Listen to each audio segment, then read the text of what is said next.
Uh, yeah, yeah, uh. Hello, everyone, and welcome to Scott Fishbowl Live Draft Day. I'm Kyle Senra. Mike Hicks is joining me, and Jamie Pirogue. Thanks, guys, for this live draft look-in. We're going to be joining a few people during different drafts, but Mike, thanks for joining. No, thanks for having me, Kyle. As soon as you hit me up and asked me to join, I'm like, hey, the day before our drafts, I got to get some insight, and it'd be cool to talk to everyone from the lives. Yeah, Mike, myself, and Jamie, we're all doing slow drafts tomorrow. So this is we're going to be watching, learning with the listeners, and it should be a lot of fun. How are you doing, Jamie? I'm doing pretty good, man. Excited to see what's going around the country, all these drafts. Feels like the day's just starting, but yeah, I mean, East time here it is afternoon.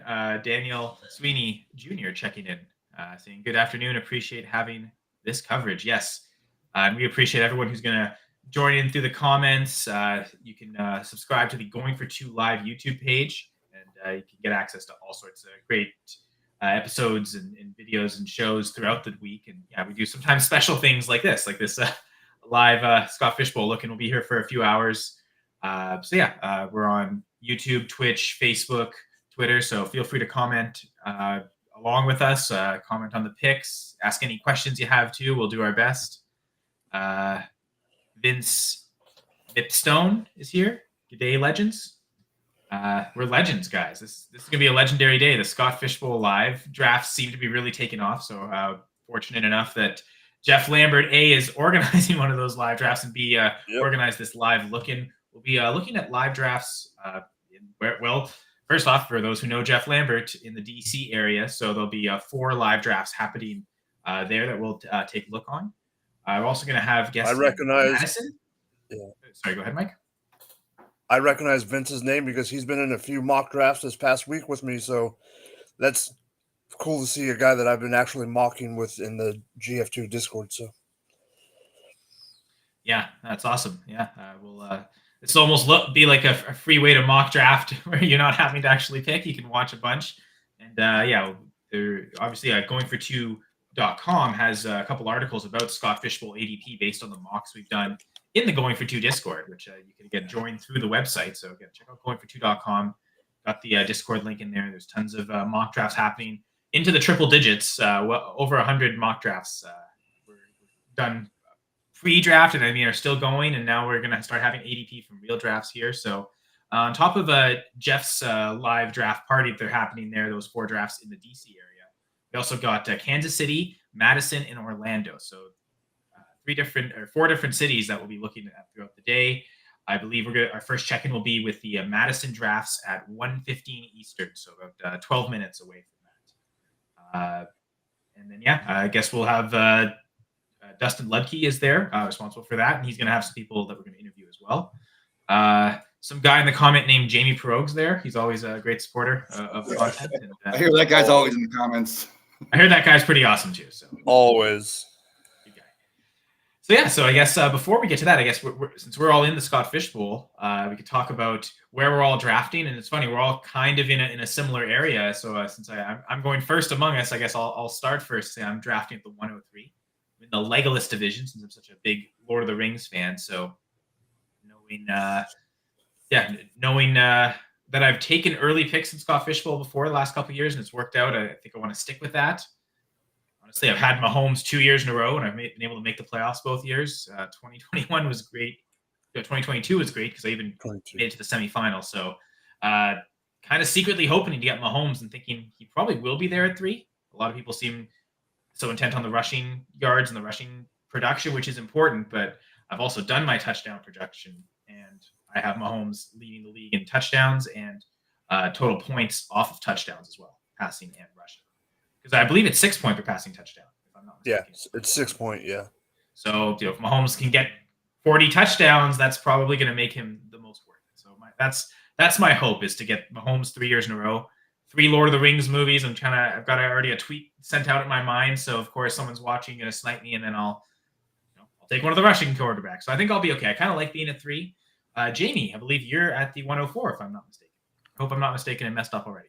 Yeah, no, I'm at 104. I figured I was going to get one of those elite rushing quarterbacks or CMC. Haven't decided which direction I'm going to go with. I think There's a sneaky fourth quarterback that I might go if I got to decide between McCaffrey. It's Anthony Richardson. I just think he could break fantasy football this year, especially with his rushing. So he could be the number one overall quarterback this year. Yeah, you'll like that in my touchdown projections. I have him and Jalen Hurts tied for the most rushing touchdowns among quarterbacks. So those types of ceiling performances can really help both. So if you can get either of those, I think that's also a really good pick. And which division are you in, Jamie? Crap. Oh, the Terminator.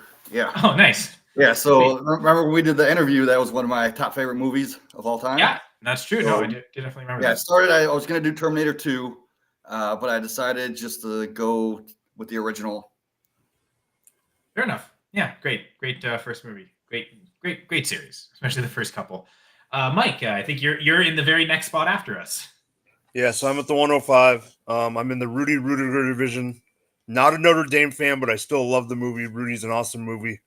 So I had to take the Rudy Rudiger division. I'm at 5. I'm on the same, obviously just because we're so close, I'm on the same level as you guys with the CMC rushing quarterback situation. Me and Jamie have talked about this off camera on our show. For the past couple weeks, I have been AR-15 at 5 if I can't get Lamar or Hurts. Part of me is thinking maybe CMC or Lamb, but that Russian quarterback upside is so high. But like you said before, Kyle, and we'll see it today on the lives, depending on how the quarterback situation falls in the second or how it looks like it could fall, could determine if I go either CMC or a QB. Yeah, for sure. I think it makes sense to take Christian McCaffrey kind of at any point through that. So let's look at Vince's question here. First, I was asking if you've seen the Bain Division 3 spot draft. I have not. Have either of you guys seen it? Apparently, it's insane. I guess this is this is the team from the 3 spot, I suppose. So Lamar Jackson, Trey McBride, Justin Jefferson, Jahmyr Gibbs, Marvin Harrison, Devontae Adams, Malik Neighbors, James Conner, Tank, hoping Dell, not Bigsby. So my guess is that Lamar went 1, and then he got Jay Jettis in the second round, and then came back with McBride or Gibbs. Whoa, Gibbs and Harrison falling. Yeah, that's the thing. All those first 4 picks, I haven't seen fall past the end of the third. Crazy. Yeah. Sometimes it's just if you keep taking the falling value, it doesn't matter about the draft plan. You're going to get just kind of a much different. Yeah, it's going to be tough to find anyone who has like that combination of players in this. Yeah. If they all go off, that could be a team that certainly differentiates themselves. So apparently there's a bunch of us in the 3 spot here. Mr. Lubufu is saying he's hoping for that start in the 3 spot. So Jefferson at 310. So I guess part of it is with the scoring settings, I could see drafts where the one position that gets faded is wide receiver. And that's why, like, Mike, I'll be honest, I don't love CeeDee Lamb at 105. I think if you're going to deviate from quarterback at that point, it's for McCaffrey and McCaffrey. He's kind of the only person that's really worth it. If you believe a quarterback's going to smash this year, what they'll do points wise is going to be so much that, again, you'll need an astronomical another CMC season to even come close to that. So I think we're all pretty content on either going quarterback or making it Christian McCaffrey. I haven't fully decided because mocking from the 1 and getting McCaffrey, I did find it was okay to get quarterback. So I feel like you have to get that QB in the early rounds if it is to get McCaffrey. But I just don't see any other player being. The other question that we're going to have to figure out is how much different are the live drafts going to be from the slow drafts, just because of the time we have, plus the chaos of being at a live draft. Sure, and we're going to get to use the live draft data to influence ADP as well. So, it's certainly going to. I mean, truth is, every single draft is going to be different. Nothing's going to be the same. So you can go in with a plan that you think is going to happen, but ultimately it might come to fruition. And have no plan. So I really have no plan for the next 5 minutes. Is there any topics either of you want to talk about going into this draft? I Do know we wanna- I did get a question from someone beforehand, but that can take we can talk about that throughout. Oh, Shane Barrett, Holly's playoff founder. What a great charity league that is you know, Scott Fishbowl, the charity league. Apparently, you're gonna like his pick, Mike. I'm guessing And- it's all, Can you, I have spoil I it for have us? a feeling. I have a feeling I know what it is, but I just don't know what draft pick he's at. Daniel's kind of echoing my statement. Wide receivers make much less sense in Scott Fishbowl. Yeah. So it's the one position you could fade. Are I got we- a strategy for that later, but I'll get to that a little later. Go ahead. Are we surprised the tight ends are falling so far with this tight end scoring? What I think is happening is Kelsey's falling far. Like we're used to seeing Kelsey in the first round of just like normal drafts, let alone tight end premiums. But it's that there's now this bigger top tier tight end, and I guess people are feeling like, okay, if I miss on the first two or even three, there's still two or three other guys I'm comfortable with. So my line of delineation for the tight ends lands at Ingram. If I can't get Ingram, I'm willing to wait, but I want to get someone. I want to get one of the top ones, but Ingram's that line because of the target share that he has and with the 1.5 per reception. But if I can't get Ingram, then I'm probably going to wait for tight end. Yeah, that'll be a position you can. I mean, I'll get to strategies later. Yeah, What I first want to talk about though is again Scott Fishbowl being a charity league. There is still the option to donate to the Scott Fishbowl or directly to Fantasy Cares, which we have a link right here. Jamie doing great work already, pointing out that QR code we have on screen. So I'll try to bring that up occasionally on screen. But the other thing too is we have the QR code smaller, but up in the top corner near Mike. So you've got some work to do too, Mike. The whole show, you gotta point the whole show, Mike. No, I'm just kidding. Hey, I make Jamie an arm point at rest. the QR code. I make Jamie point at the QR code at our show, so he's used to it. Yeah, no, it's because that. So yeah, so that'll be there the whole time. So if at any point you want to donate to Fantasy Cares, feel free to. We'll do some check-ins there. About 3 minutes away from our live check-in here in studio. Feel like a news show here. Today's news. I could go with the Bill Hicks skit and say, a man on acid discovered that all life and matter is just energy condensed. Now here's Tom with the weather. Yeah, love Bill Hicks.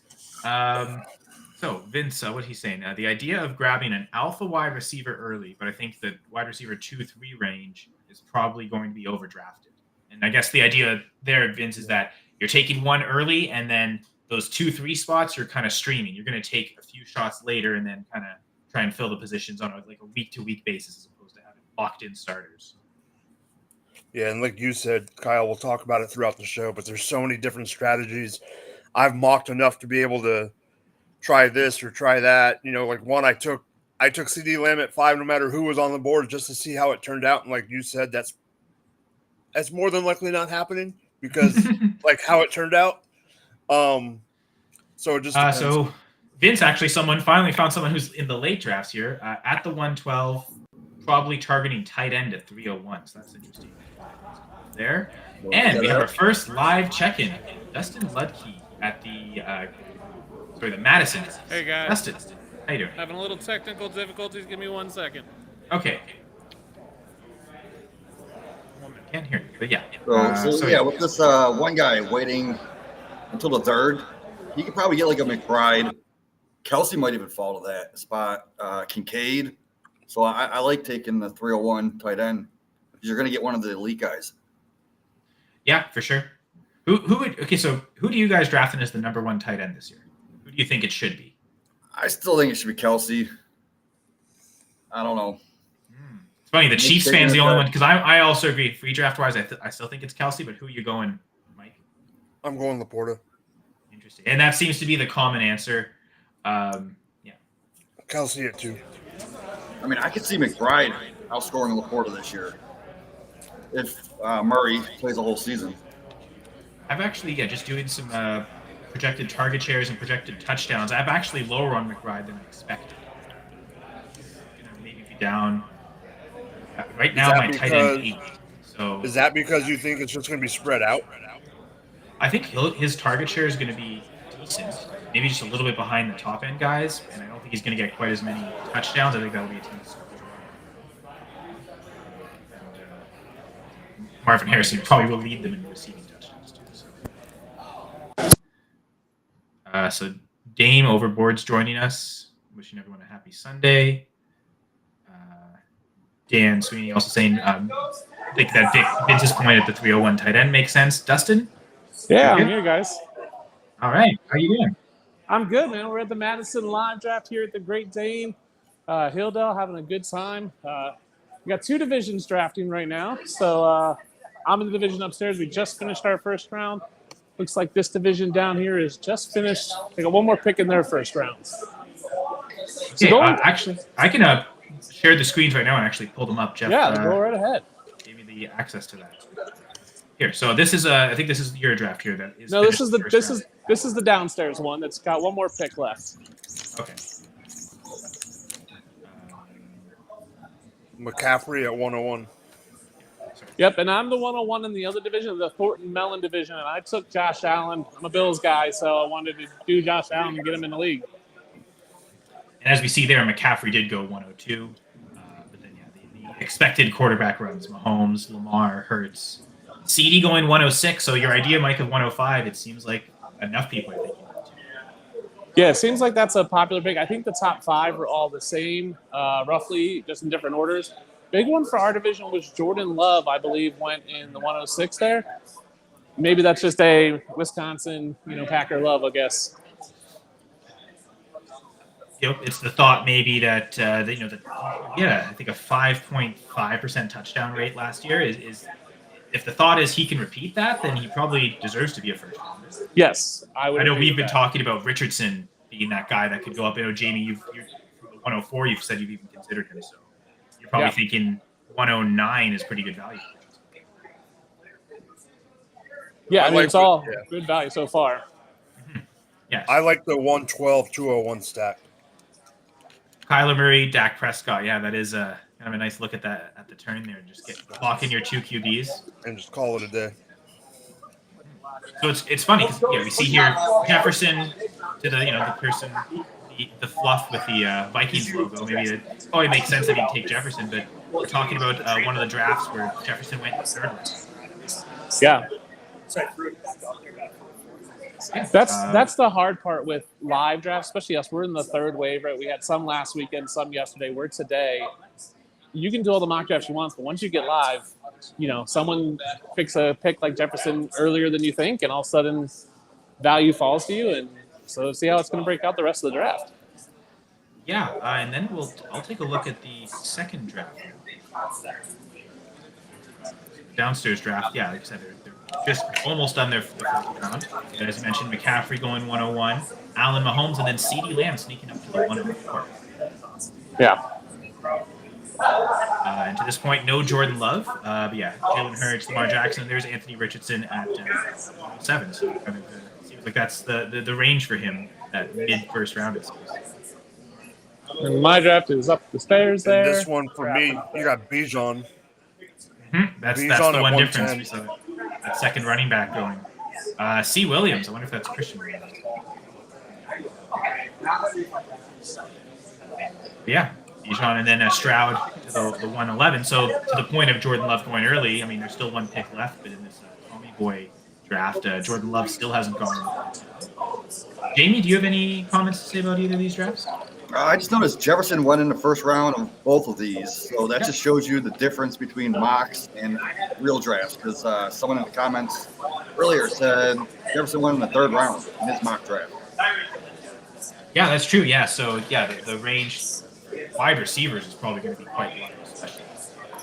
So far, it looks like most of these quarterbacks we see in the first round, we're expecting to go in the first round. We'll see how far Love falls, Dak and Kyler as well. And then Lamar falling this far. I mean, Sure, yeah, 106. Yeah, I probably haven't seen him go. I'm at the 104, and all the mocks that I've done, he always goes at like 102, 103. Yeah, I think that's just how you value the rushing upside of Lamar and the injury risk versus Allen, Hurts, and then CMC. So talking upstairs, a couple of guys who took Lamar in our draft at 104, he knew CMC was going to go in the top 3, so he was pretty confident that Lamar or Hurts would be there for him. And Hurts was there as well, and he passed on him. So it's interesting to see what people are getting in mocks versus real life drafts. So I think that's the fun of doing a live draft, is you just never know what might happen. Yeah, I think it was Scott Fishbowl 12. I had the Lamar Andrew stack, and up until I think it was week 10 or 11 when he got hurt. I was in the top 150 that whole year. Yeah.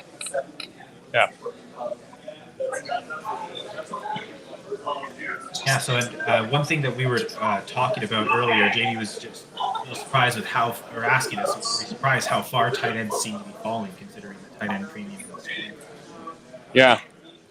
I'm surprised they're falling. I think it's a matter of we've seen so many. It used to be Kelsey and then no one, and now we have what seems like a glut of tight ends that are capable of being the tight end one. You've got Kelsey, you've got Laporta, you've got Trey McBride, you've got, if you believe in Kincaid, if you still think Evan Ingram can repeat, it seems like there's a lot more depth there at the top of that position. So it seems like that's why they're falling. Looking at the live board here, they have an update on Sleeper. Kyler Murray went at 12, and then Sam Laporta went at 201 in this downstairs division. Interesting. Yes. So it's interesting he went Laporta over Trey McBride, considering he took Kyler Murray. Could have gotten a stack, but obviously he likes Laporta better than Trey McBride. So Now, this might also not preclude him from taking McBride. He wants to build through multiple tight ends. yes, I mean McBride could be there at 301 with the third round reversal. You could do a bully tight end and get McBride at 301. I was in a mock draft the other day where I was 101, took Allen, got McBride at the 212, and then was able to get Kincaid at the 312. So you just never know if tight ends start dropping. You could get 2 or 3 good ones late in these drafts. So, considering the scoring formats, Kyler Laporta duo, that seems like a smart team build, right? Everyone likes that one. Nick, Jamie? Sorry, what was the question? Just like Kyler Murray Laporta, do you like that 1-2 punch turn? I can't hear you. There's a bunch of feedback. I'm sorry. I like it. I like it because what Dustin said. Because you could come back with McBride. If you like Laporta and McBride comes back, you take it and deal with the bully tight end. If he's not there, then you just keep going. Yeah, and you might be able to get Marvin Harrison at 301. So you can still get a stack with Kyler. Both options are there between McBride and Marvin Harrison. So if you want that Kyler Murray stack, it's still available. You probably one or if not both are going to be available at 301 with the third round reversal. Because JB was point earlier about the league. Someone got Jefferson and Marvin Harrison at like the 3-4 turn essentially. So, yeah, certainly looks like Harrison will probably need it. Yeah, then the next one, next pick goes Breece Hall. So CJ Stroud, Breece Hall. That's an interesting pairing. It's a lot of upsides. You're looking at, CJ Stroud, can he be a top 3 quarterback? Does he continue to improve now he's got Diggs in the fold?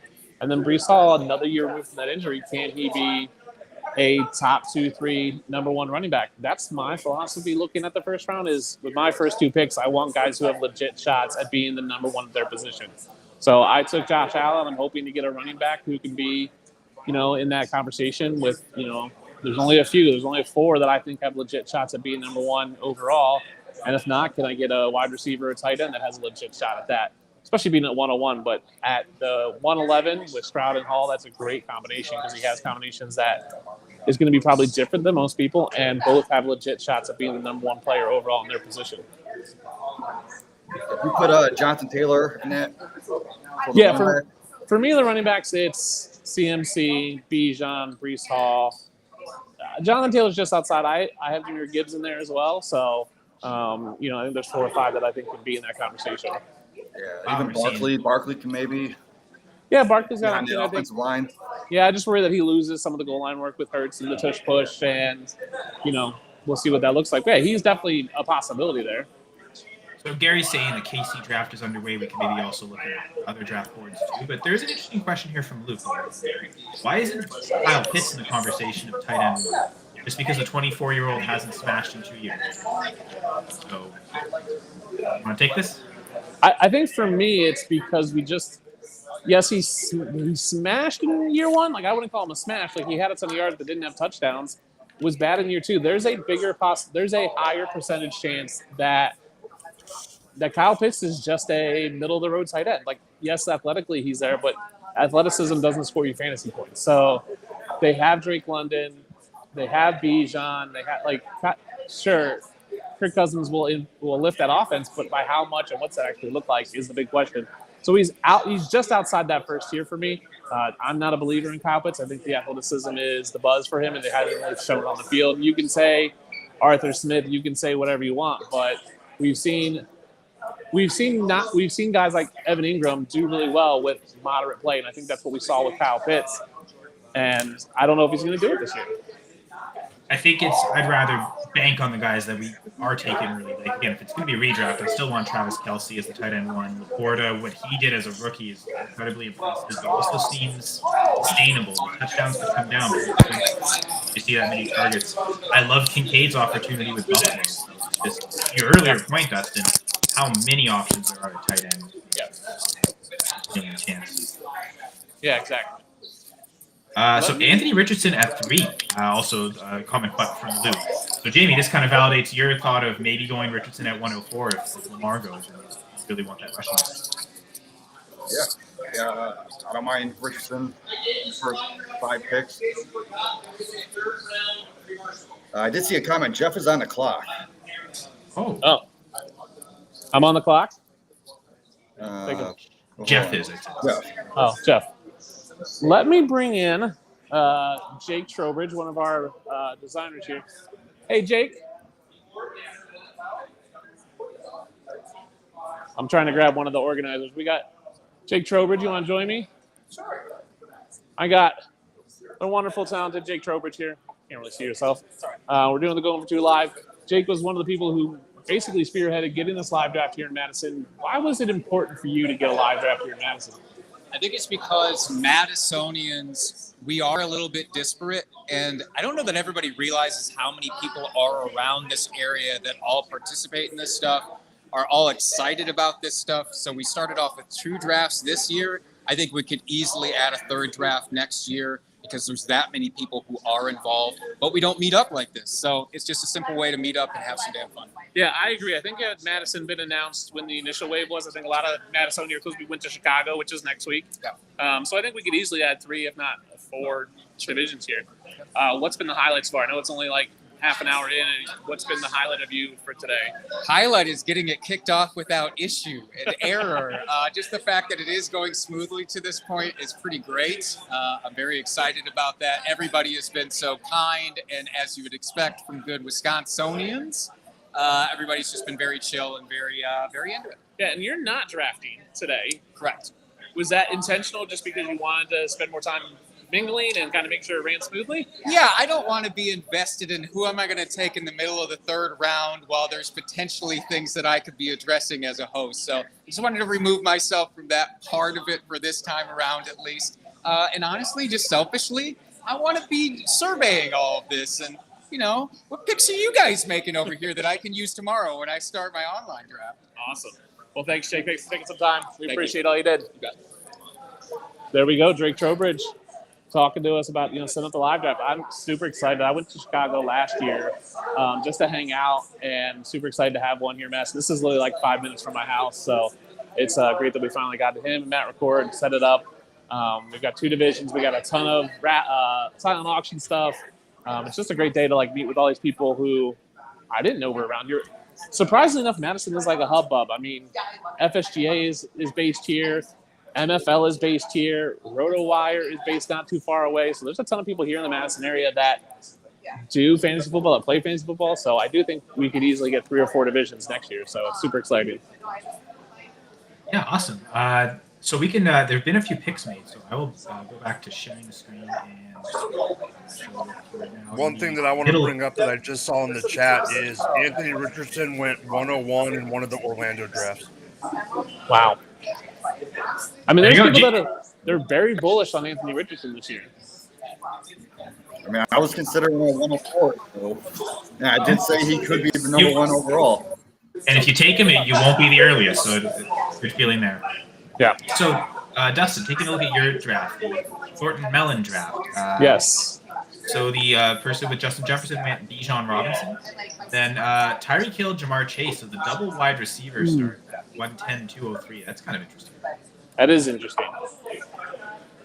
It's interesting because, so for me, I'm probably not taking a second quarterback early. So I think it's interesting to see someone go almost like a zero QB in what is a super flex league, but with the scoring for quarterbacks, it's really not. It's really kind of have to rethink how we look at super flex leagues with the scoring format. Yeah, for sure. The top end guys seem to be pushed up greatly, but yeah, the middle tier guys aren't necessarily going to be difference makers relative to other players in the position. No, I agree. So in both drafts, it looks like in Madison, Brees Hall paired with an upside second-year quarterback with C.J. Stroud. And here he goes 204 with Anthony Richardson. Yeah, I mean, if you're playing that young upside and that's what you're hoping for and you want the excitement, and part of Scott Fish is just getting the guy you want, like getting the guys that you are excited about watching, excited about cheering on. And let's face it, 1 in 4,000, some people is going to win this. So, I'm not looking to win it. I'm looking to have fun and connect with people. And that's why I took Josh Allen 101. That's why I took the 101 spot. I'm a Bills fan. I wanted Josh Allen. So if you are a big fan of Brees Hall and one of those young quarterbacks, go get your guys. Big ruckus in here. Lamar Jackson went at, looks like 6 in this draft, and then they just took Jordan Love. So they have Lamar Jackson and Jordan Love in this division down here. Yeah, Love, I guess, almost essentially follows the full round where he did in your draft. Yeah, almost, yes. Got a couple of Lions players right after Brees Hall. Shout out to Coach Craig, one of the few people who does CFL DFS videos. I love him. He's awesome. He starts C.J. Stroud, Amon-Ra St. Brown, then Jordan Love manager here. Maybe not a Packers homer because they took a Lion and Sam Laporta. Maybe not. I don't know. Madison seems to have a lot of people who have migrated from other places in the Midwest, from Illinois and Michigan and Minnesota. So you never know their allegiances. I'm a Bills fan, so I'm here. So you never know. Yeah, for sure. 3 tight ends in this the middle. Laporta 206, Travis Kelce 207, and then Mark Andrews 208. So Lamar Jackson being paired in both Madison drafts, pretty interesting. The other draft you mentioned Lamar with Jordan Love, and this one the Lamar Mark Andrews stack. Do you guys think that's too early to take Andrews, or is it worth it for this stack? I don't think it's too early to get the stack. If I didn't have Lamar, I wouldn't do it. Yeah, and my mocks, when I do take Lamar at the 104 and Andrews is available, I usually go with that stack. Now, I got to say, HoovTube, this is probably my favorite start. Jalen Hurts, Joe Burrow. I don't quite understand why Burrow's falling so far. I still think he should be a first. I don't get it. I've seen him in mocks. I've seen him fall to my spot at the 208 a lot, and I don't get it. Could it be with injury concern plus the lack of rushing? Yeah, I mean, I can understand why, like, Richardson's going higher, and even to a certain extent, Kyler Murray. Frankly, like, Jordan Love, C.J. Stroud, they're not necessarily compiling a bunch of rushing yards either. Like, it really does come down to who you think are going to have the best touchdown season. And that's not to say Love and Stroud can outdo Burrow, but I don't know. I feel like I want to lean towards Burrow. But I mean, Kyle, that Hurts Burrow start that you talked about, that's literally from my spot. So that's literally at the 105, 208 swing. If Burrow's there at 208, it's hard to, like, would I rather have Burrow or, Garrett Wilson? I'd rather have Burrow. Yeah, I mean, this is making me excited. Can I get Burrow at the 210? Like, can he possibly fall there? We'll see. But I mean, there's still some really good quarterbacks available as well. And Dustin's about to make his pick. He mentioned he's not going to take QB at 2, so we'll find out soon. But after Mark Andrews, we got A.J. Brown and Garrett Wilson gone. So there's a wide receiver. I know there's one guy I'm thinking of as a redraft wide receiver that I probably would take as the next receiver, but I don't think you have to take him this early. So interesting to see where Dustin goes. We'll check in with him once he makes the pick. So yeah, Patrick Mahomes, A.J. Brown. So far, the 3 teams or the 4 teams that didn't take QB in the first round doubled down and didn't take QB in the second round. Jefferson with Bijan, Tyreek Hill with Chase, CeeDee Lamb with Travis Kelce, now Christian McCaffrey, Garrett Wilson. So interesting that 4 teams here are going with the no QB, at least for now. We'll see what they do in the third round. Yeah, because there is good value there in the third. Sorry. Let me walk you through my thought process here. I'm on the clock. This has worked out a lot how mock drafts have gone for me, where I'm torn right now between 2 players. It's, do I want Jahmyr Gibbs, who I think has the potential to be a number 1 running back, or do I want Trey McBride, who I think has potential to be a number 1 wide receiver? Now, I'm going to pick here, then it's going to go third round reversal. So I got to wait another 12 picks till I get to pick again. It all comes down to me whether or not I think I can get a tight end later or multiple tight ends later who have similar, but maybe not as much. Maybe they can give me 80% of Trey McBride, or can I get a running back or multiple running backs later that can give me 80% of Jahmyr Gibbs? I think there's more running backs later, but I love Jahmyr Gibbs. I love the talent. I love the excitement that he has. Yes, David Montgomery's there. I love that offense. My dad's from Detroit. So I'm probably going to go Jahmyr Gibbs. I got to walk upstairs and make the pick. But that's where I'm leaning, and I think it's one or the other. Now, I could go Kincaid here. A lot of people have been going Kincaid with Josh Allen. I'm just not a Kincaid believer. I'd rather stack Josh Allen with a Keon Coleman or Khalil Shakir later than to have Kincaid over McBride. So I think I'm probably going to go Laporta, and we'll see what happens inside end in the second pick. So I'm going to take you guys upstairs as I make my pick, and we'll talk about it, and we'll see how the room reacts when I make my pick. The drama. The drama. Live picking here. Dustin, do you want us to give our opinions, or are you just you wait and see? What's the best one so far? Yeah. Overdue. Yeah, so this is an interesting start for these two. What wide receiver were you thinking? So Jahmyr Gibbs. All right, Jahmyr Gibbs. There we go. I kind of like that pick. I think there's some good touchdown upside there. I think what he did last year isn't necessarily unsustainable. Catch a lot of passes too. I think Jahmyr Gibbs is totally sustainable, and I think I'm not worried too much about David Montgomery. I think his work will increase, and I think he'll be a good pick there. So, again, now I'm locked into two guys that, again, I think could be number one at their position this year. So I'm good. Now I'll probably load up on wide receivers and tight ends and probably not take another running back till later. I said that about people drafting Chris McCaffrey 1, 2, 3 overall. I'm okay with that as long as you're okay not taking another running back for 3-4 rounds. Because the running backs at 4, at 3 for me, and 3 and 4, that turn, there's going to be value, and loading up on wide receiver seems to be the play in a Scott Fishbowl with the PPR setting. So I'm okay going anchor RB. The problem is when you're staring at a draft board at the 3-4 turn or the first or second or third pick where you took McCaffrey, not taking guys that are going to fall there, a Barkley, those guys who are, I think, just outside that first tier for me, it's going to be really hard for people when they're actually drafting. It's great in theory, but hard in practice. And something you talked about in theory was the Kyler Murray stacking at the second round, but being able to do it in the third round, and sure enough, they did, taking Marvin Harrison Jr. at the 1. Yep. Oh. And I'm pretty sure that is Craig and his son, and Craig is a very smart player, so that does not surprise me. I think we're going to just take a look on the other draft now. Because, they've actually gotten through the third round, so we can take a look at it. Yeah, and let me bring in Dustin. Sure. He is let's get you in the frame here. We can't really see ourselves, but this is Dustin. You are the 111, correct? Correct. And so you went C.J. Stroud, Breece Hall, now Puka Nacua. You've got a youth movement going on. And you reliving some of the glory days there? No, it just happens to fall that way. I don't really have a strategy going into this draft, unfortunately. Just kind of however the board falls to me. And, so far, I like the value. Puka in the third. I mean, I'm loving that. I'm really hoping I can get the stack. Nico Collins here. Okay. Coming back either late 4th, early 5th. Would you be fine with a dig stack?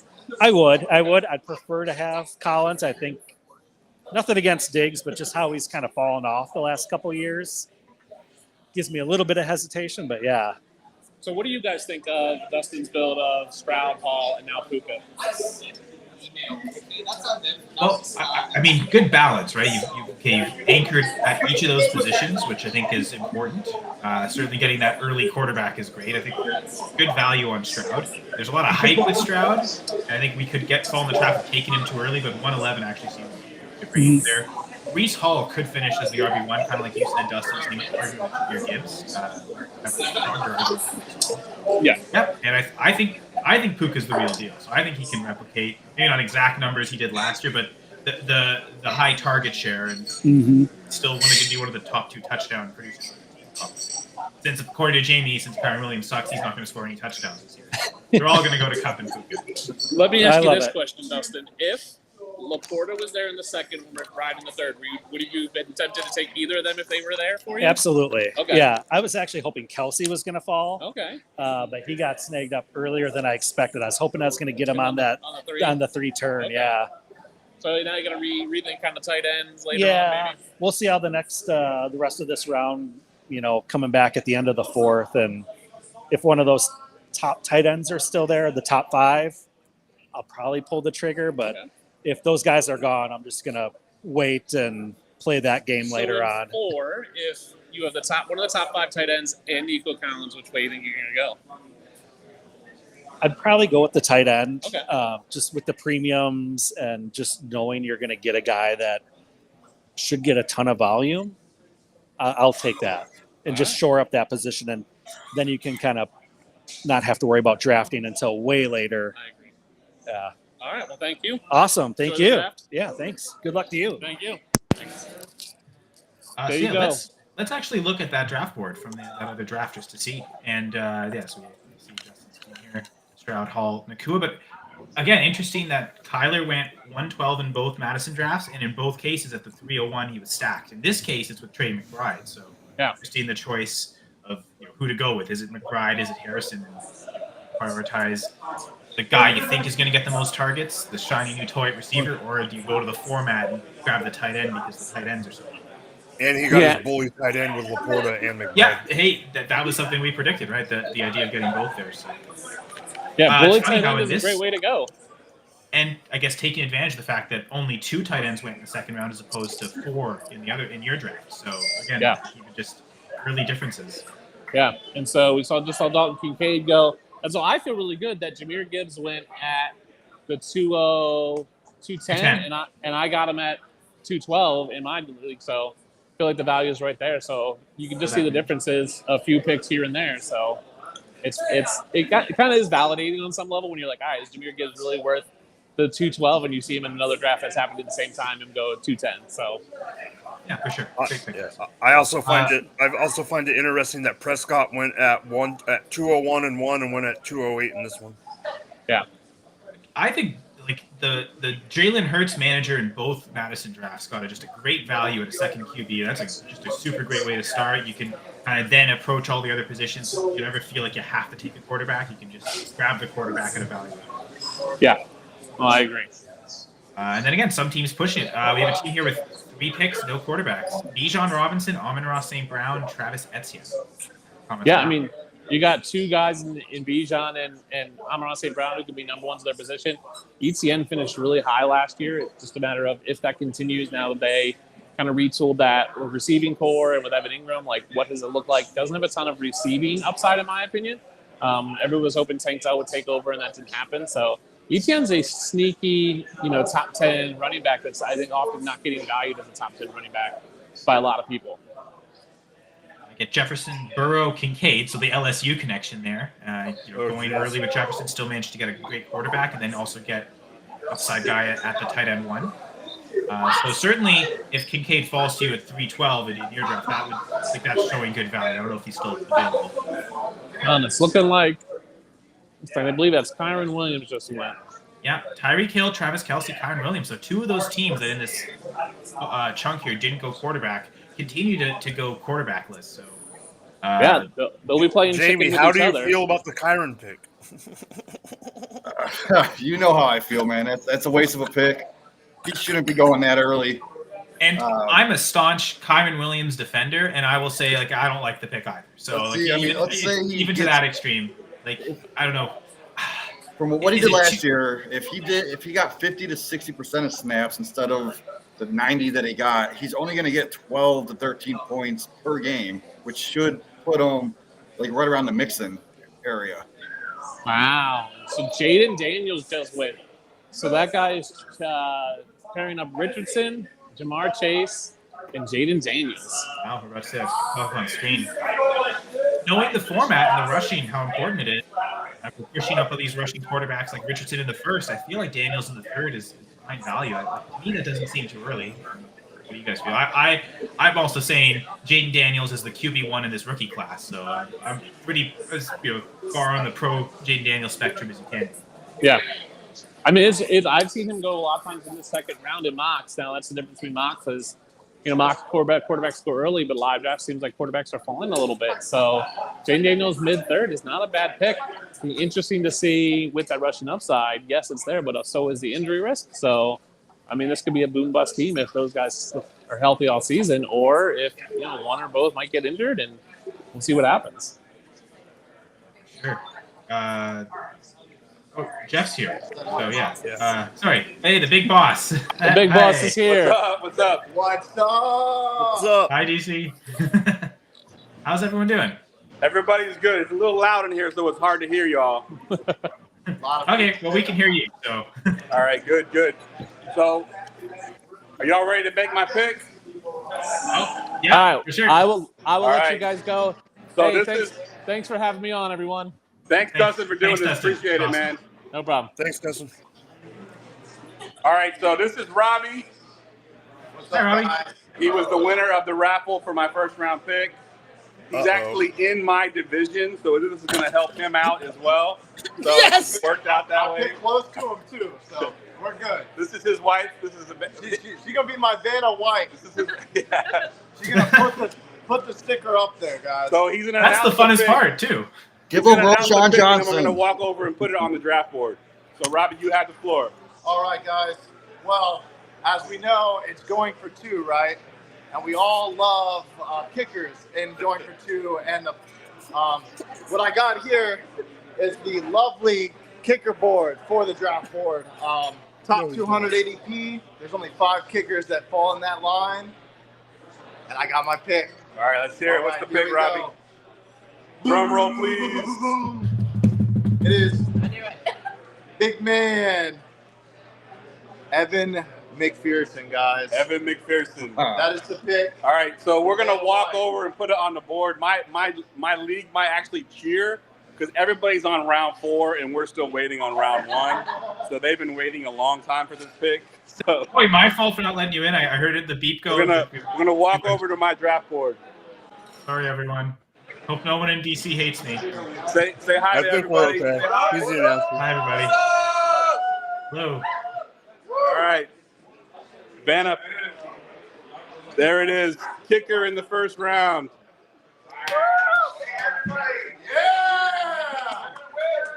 All right. Let me. I'm gonna walk around. I gotta make another pick. So they're all waiting on me. So let me make my other pick, and then I will. Let me see your phone. I want to see who's available, and then I'll just have someone whoever that has. I mean, you got to build through the Bengals stack, right? Now that you've committed to the Bengals offense. Jamar Chase. Well, I mean, I'm again like we talked about the value of Joe Burrow, right? I mean, All right, so hey, I'm gonna ask y'all, Jamie, Mike, Kyle. I'm taking a quarterback. Joe Burrow, Dak Prescott, Kyler Murray. Which one do I take? Joe Burrow, all in on the Bengals is Mike. That's what I think. Joe Burrow. Okay, I'm going Joe Burrow. Joe, yeah, add Burrow to my team, please. This is your Jamie hated that pick so All right. much that he left. He always wanted All right. Tyler.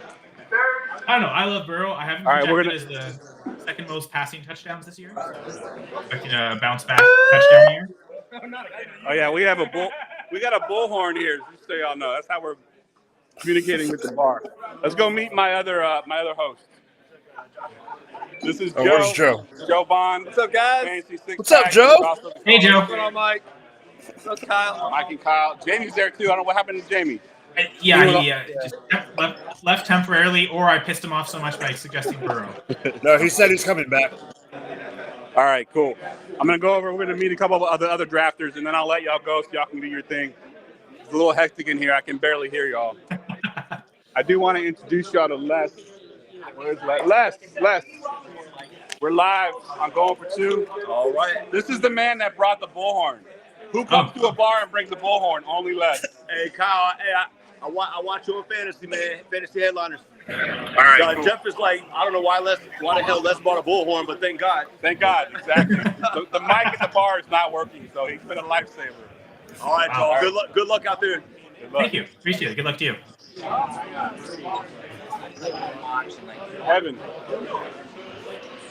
Evan Ritter, formerly of Going for 2. What's up, Evan! Kyle? Evan! Good luck to you. Evan! Mike. What's up, bro? My old co-host. How you guys doing? How's your draft going so far?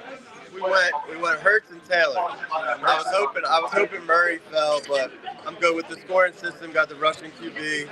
You know, with the points per carry, got Jonathan Taylor. So I'm happy with it so far. Good stuff. You were what, 106? 107. 107. Yep. Yeah, right in the middle with that third round reversal. You know. Nice. Love it. Hurts Yeah, at man. 107. Good to see you, fellas. I got you one too. more. Thanks, Evan. One more check-in with y'all, and then I'll let y'all get back to your show. Hold on 1 second. Let me go find Josh.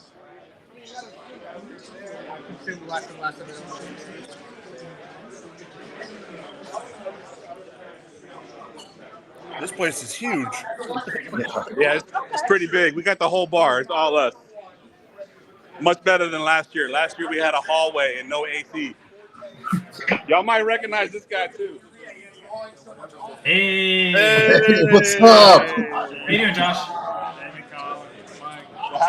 How's your draft going so far? Good. I got Stroud and Jamar. What pick are you? 10. 10. Oh, that's good. That's a really good pick. Wow. Love it. I love it. Nice. All right, guys. I would love to stay in chat, but I can barely hear y'all. So have a great show, and appreciate all three of y'all for doing this. My league is all pissed off at me for not making my pick for so long, but have a good rest of the show, guys. Thank you. Thank Enjoy you the for setting us draft. up, Ted. Thanks for everything. Yep. See y'all. All right. Before we get to sharing the draft, I just want to get to some comments. Luke made a good point here that in his draft yesterday, he didn't take wide receiver until the 7th round. It ended up with George Pickens. So he's asking for thoughts on Pickens this year, so let's start there. But then B, like also chime into the fact that we talked about you can fade receiver and it could still work. So what do you guys think of Pickens? I like Pickens this year. I think he has the upside that could jump into that top 12 this year overall. And he's going to give you big numbers. I mean, he's got that deep ball. They're going to throw it to him. And, like, who else? They got a rookie, which I love, but it's still a rookie. So I think George Pickens to the moon. Yeah, for sure. That I think he's gonna dominate targets there. Like he was in the 20% last year, and I think he could get back there. I think it was 21.9% of targets. So I think he's still gonna be that number one target for that, or he is gonna be that number one target for this team this year. Deontay is not there, and yeah, certainly the massive increase in quarterback play, regardless of which quarterback it is, it's going to be significantly better than Kenny Pickett. So yeah, I think Pickens is fine, especially if you're taking him that late. Like you're not going to expect to get like the true wide receiver 1 overall difference maker in the 7th round. I mean, I guess Puka was there last year, but for the realistic outcomes, yeah, I think Pickens is fine as a wide receiver 1. Knowing that if you've gone 6 rounds without a receiver, the rest of the other positions should probably be pretty solid. What I like about that pick, you could also get Roman Wilson later in the 14th round, and I mean he'll get you probably 5-6 catches a game. So yeah, no, that's true. That's a good point there. The one thing that I managed to find it. So this we got this message from Corey Hurt saying A-Rich went 101 in one of the Orlando drafts. I've actually found it, so I'm going to share the screen now on that. Oh, okay.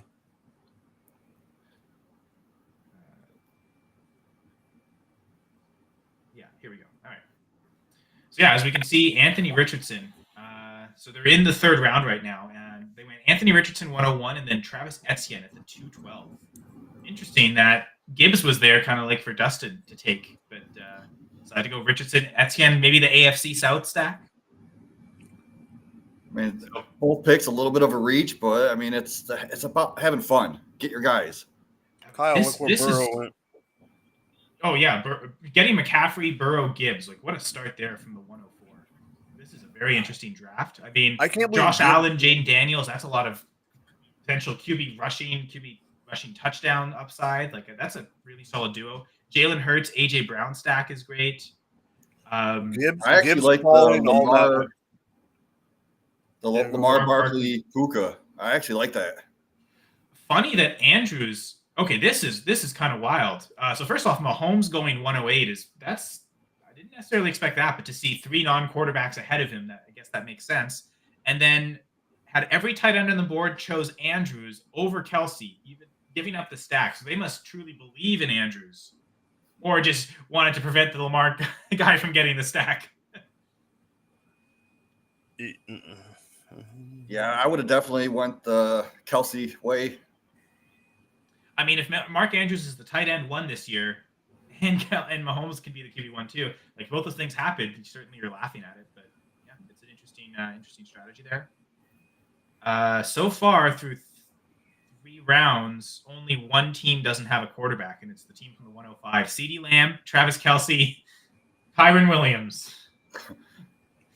You know how Jamie feels. 2 out of 3 isn't bad.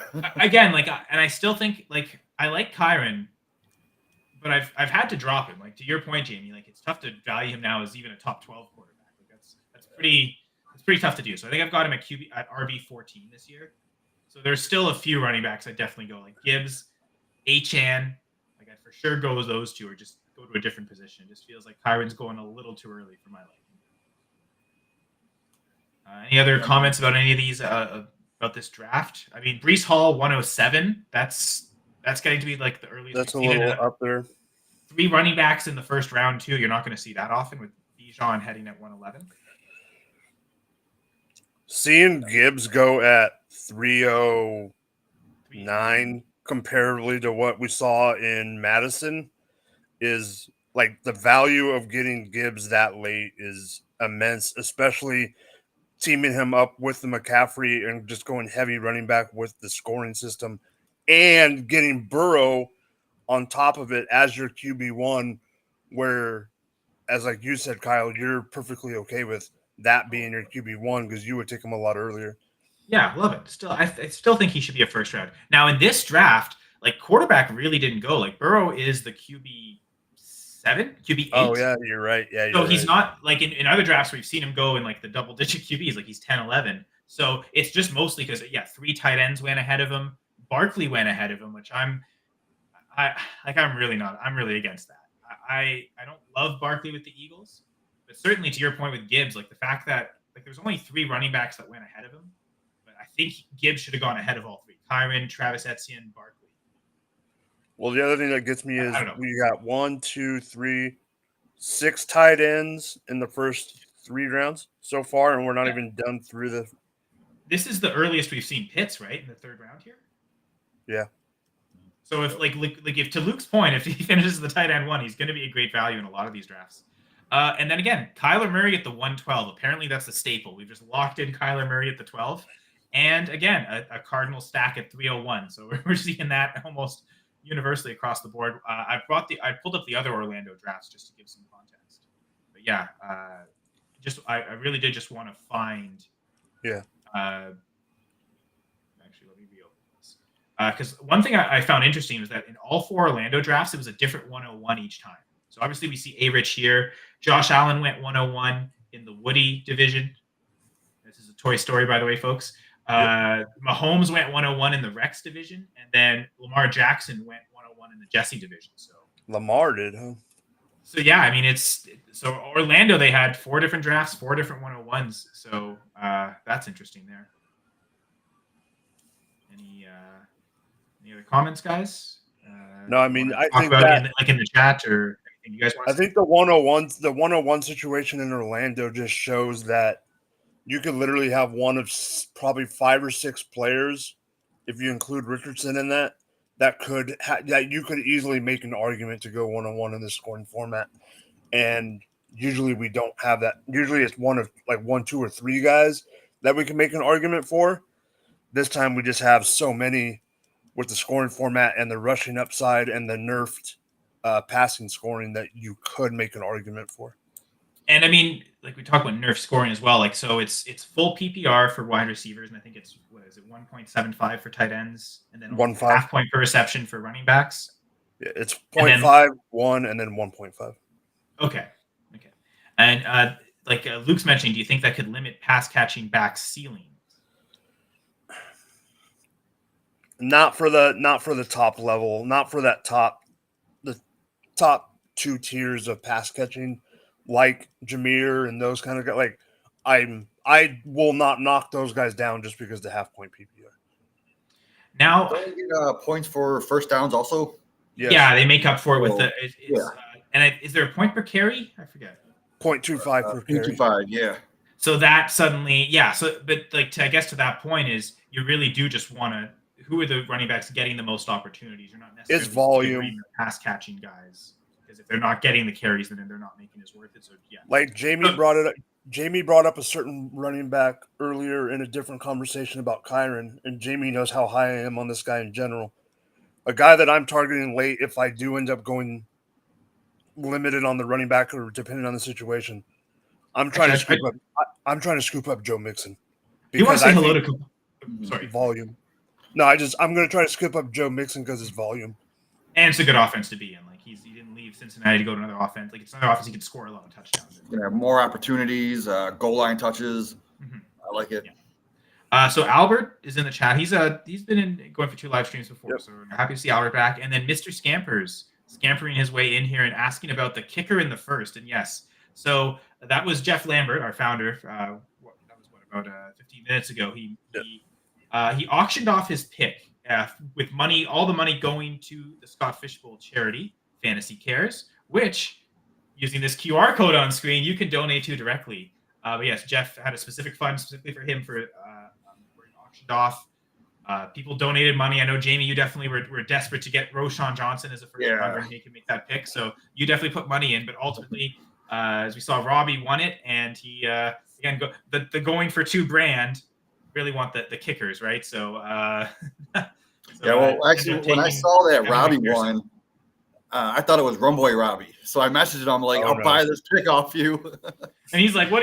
He was nice enough to not say, "Sure, send me money for something he didn't have." That would silly. Oh man. So yeah. So that's the reason behind it. But yeah, anyone can donate to the Fantasy Cares charity. You can just visit the Fantasy Cares website or even the Scott Fishbowl website. There's a link to Fantasy Cares donation there, or you can scan this QR code on screen on the main screen right now, but it'll stay up in the corner near Mike for the entirety of the video if at any point you want to scan that and donate to Fantasy Cares. Yeah, right. Scott Fishbowl's like 90% having fun, meeting people. The other 10% is the competition, honestly. With the amount of people in the league, like if you're not doing it for the fun of it, you're definitely, and the charity part, you're definitely in it for the wrong reason. Yeah. So Julia, NBA Radio. Julia, hey. Another going for 2 live. Somebody who watches a lot of going for 2 live stuff. Oh, a lot. Yeah. Her and I were talking together in a pre-recorded, not live stream last night. So yeah, we were both dedicated. Julia's awesome. She's a great person. Always positivity. Apparently, seeing the 3 of us has made her day. So anything that we can do to help is great for that. Happy to see you here. And then she also has a shout out for Jeff.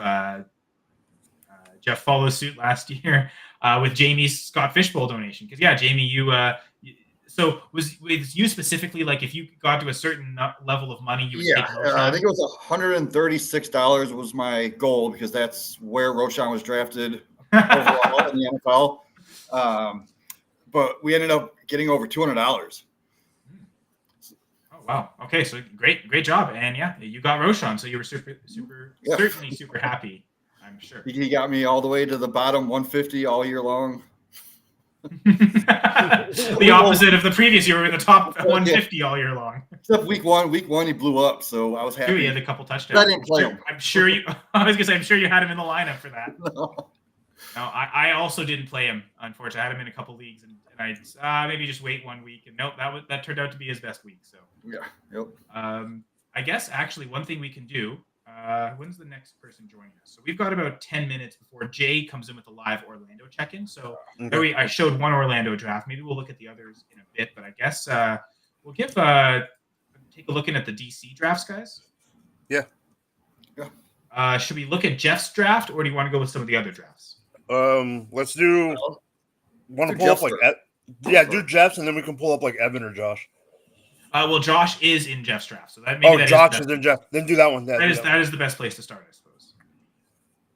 Okay, that one's easy because there's only 2 rounds, so we can get through that one a little quicker, I think. Okay, that's our fault. Well, yeah, I know probably my fault. No, I know. Anyway, so here we go. So we start with Josh Allen, Lamar Jackson, Christian McCaffrey, Jalen Hurts, Anthony Richardson at 1-5. So again, it seems like it's never too early to take A-Rich. So you're fine, Jamie, if you want it at 104. If that's your flag. Again, like I've got him projected for 10 rushing touchdowns, which ties Hurts for the most among quarterbacks. If you think the passing can go up, that's where you could truly be a difference maker. Interesting that Hill goes as the wide receiver 1 here. What do you guys think about that? I disagree. I can see why. I don't agree with it. I'll be honest. I've done my target share projections and touchdown projections, and I have Tyreek Hill as the number 1 redraft wide receiver. So I actually love it. Yeah, I just think Waddle's going to take a step forward. Hill might take a little step back, but I actually do have him taking a step back in target share, but still enough that I think I had him with 11 touchdowns projected, which is the most of any receiver, tied with Chase. But I still have him with a higher target share than Chase. My problem with Lamb is we barely ever see wide receiver 1s repeat. Like the wide receiver 1 overall repeat the next year as wide receiver 1 overall. We've seen Jerry Rice do it and Antonio Brown do it. Like it's basically like last half century that's been only those two to have done that. Don Hudson did it a ton back in the 30s and 40s, but that's because Don Hudson's the actual GOAT. But I don't think Lamb's on that level where he's Antonio Brown. So that's just why I still haven't ranked at wide receiver 2, but even that feels like I'd rather take Jefferson or Chase because I think they have just a better shot to finish as the wide receiver 1 overall. And not to say if Lamb finishes wide receiver 2 or 3 overall, he's a disappointment. He can still pay off. But I don't know. That's just my hesitation. Do you guys think that there's a chance that Lamb breaks that streak that we haven't seen since Antonio Brown? I 100% do. Last year he had a slow start, and I remember I think it was on to the cheat sheet. I was calling him a screaming buy because he didn't do anything like the first 3-4 weeks or something like that. And I was buying them all over the place. And it was because they didn't need to use them in those games. If you look at the game scripts. And then after that, he blew up. So they didn't add any target competition. They actually took away Pollard, who got, 50-some targets. So I could see him getting. And they brought back Zeke. I mean, the RB targets are going to be there, I think. But yeah, to your point, they haven't brought in anyone to add competition. Like the guy, like Ferguson and Cooks are still going to get their targets, which means Lamb should still get close to a 30% target share, if not higher. I've got him, I think, at 28 and 28.5, 28.6. Basically right up there with Tyreek and Jefferson as the highest target share in the league. So I understand it. I just, again, that curse of the wide receiver 1 overall, it hits hard.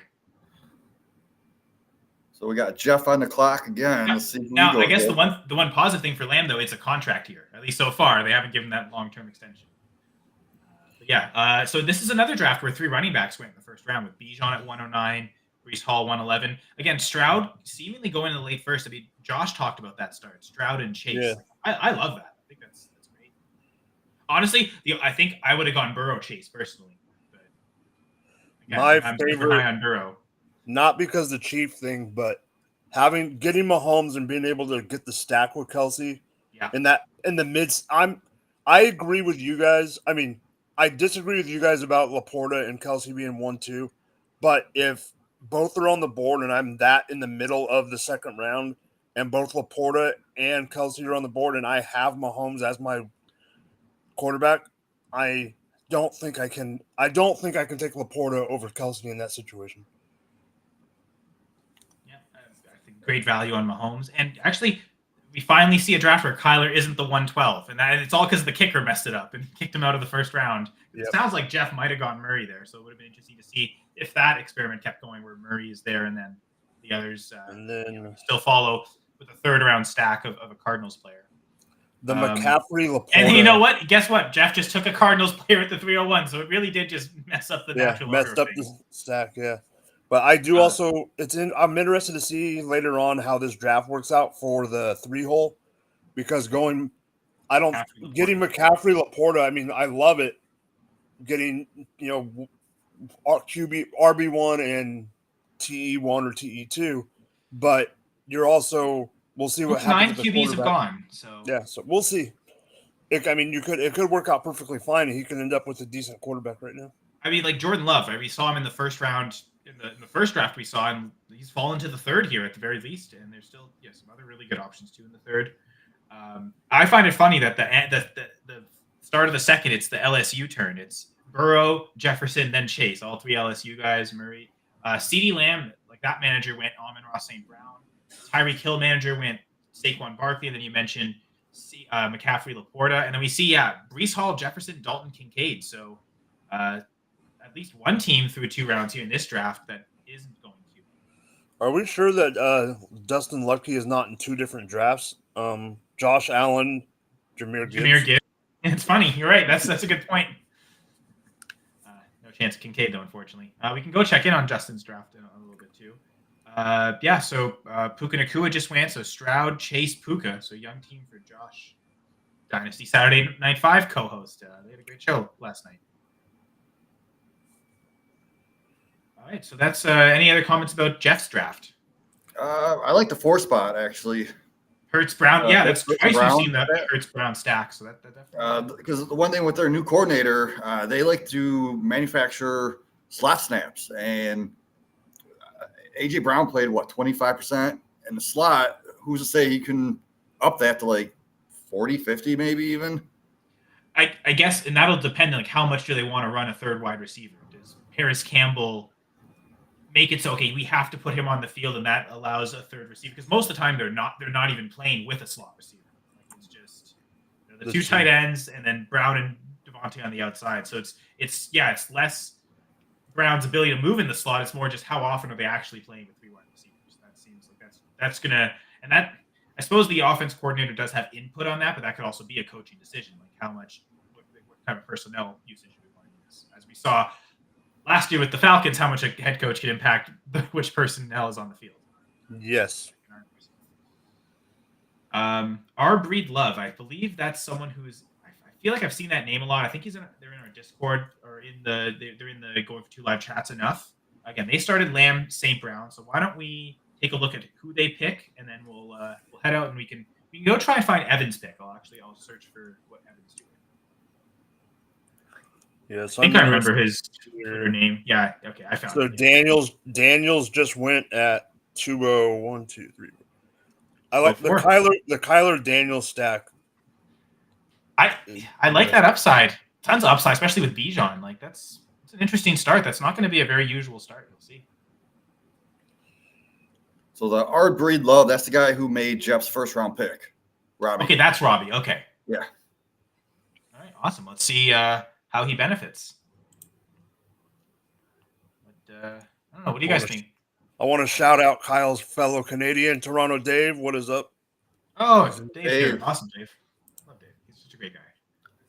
Dave and Scampers are the only other people that are in every single chat that I go into on like all networks. Yeah, not even just going for 2 live. Yeah, no, for sure. I often see them in a ton of live chats. All right, what does Robbie take? Yeah, like I said, we'll go from Robbie's pick, and then we'll transition to Evan's draft, which it's funny. That was so in Evan's draft, and I'll show it on the screen in a sec. That's the alternate version of Dustin's draft because Josh Allen went 101, and then they took Trey McBride at the back end of the second, 212. And then interesting. Mahomes Kelsey stack from the 2 spot, 102 and then 211. Also very interesting. Interesting. Yeah. So yes. Actually, yeah. I guess it's almost time. So yeah. Sorry, Robbie. We'll go back. Yeah, we can go back to later. I will share the screen for Evan's draft right now, and then I guess we're gonna have our check-in soon. But Evan going Jalen Hurts, Jonathan Taylor from the 7 spot, and actually is up on the clock. So we'll see if we can get to see Evan's pick.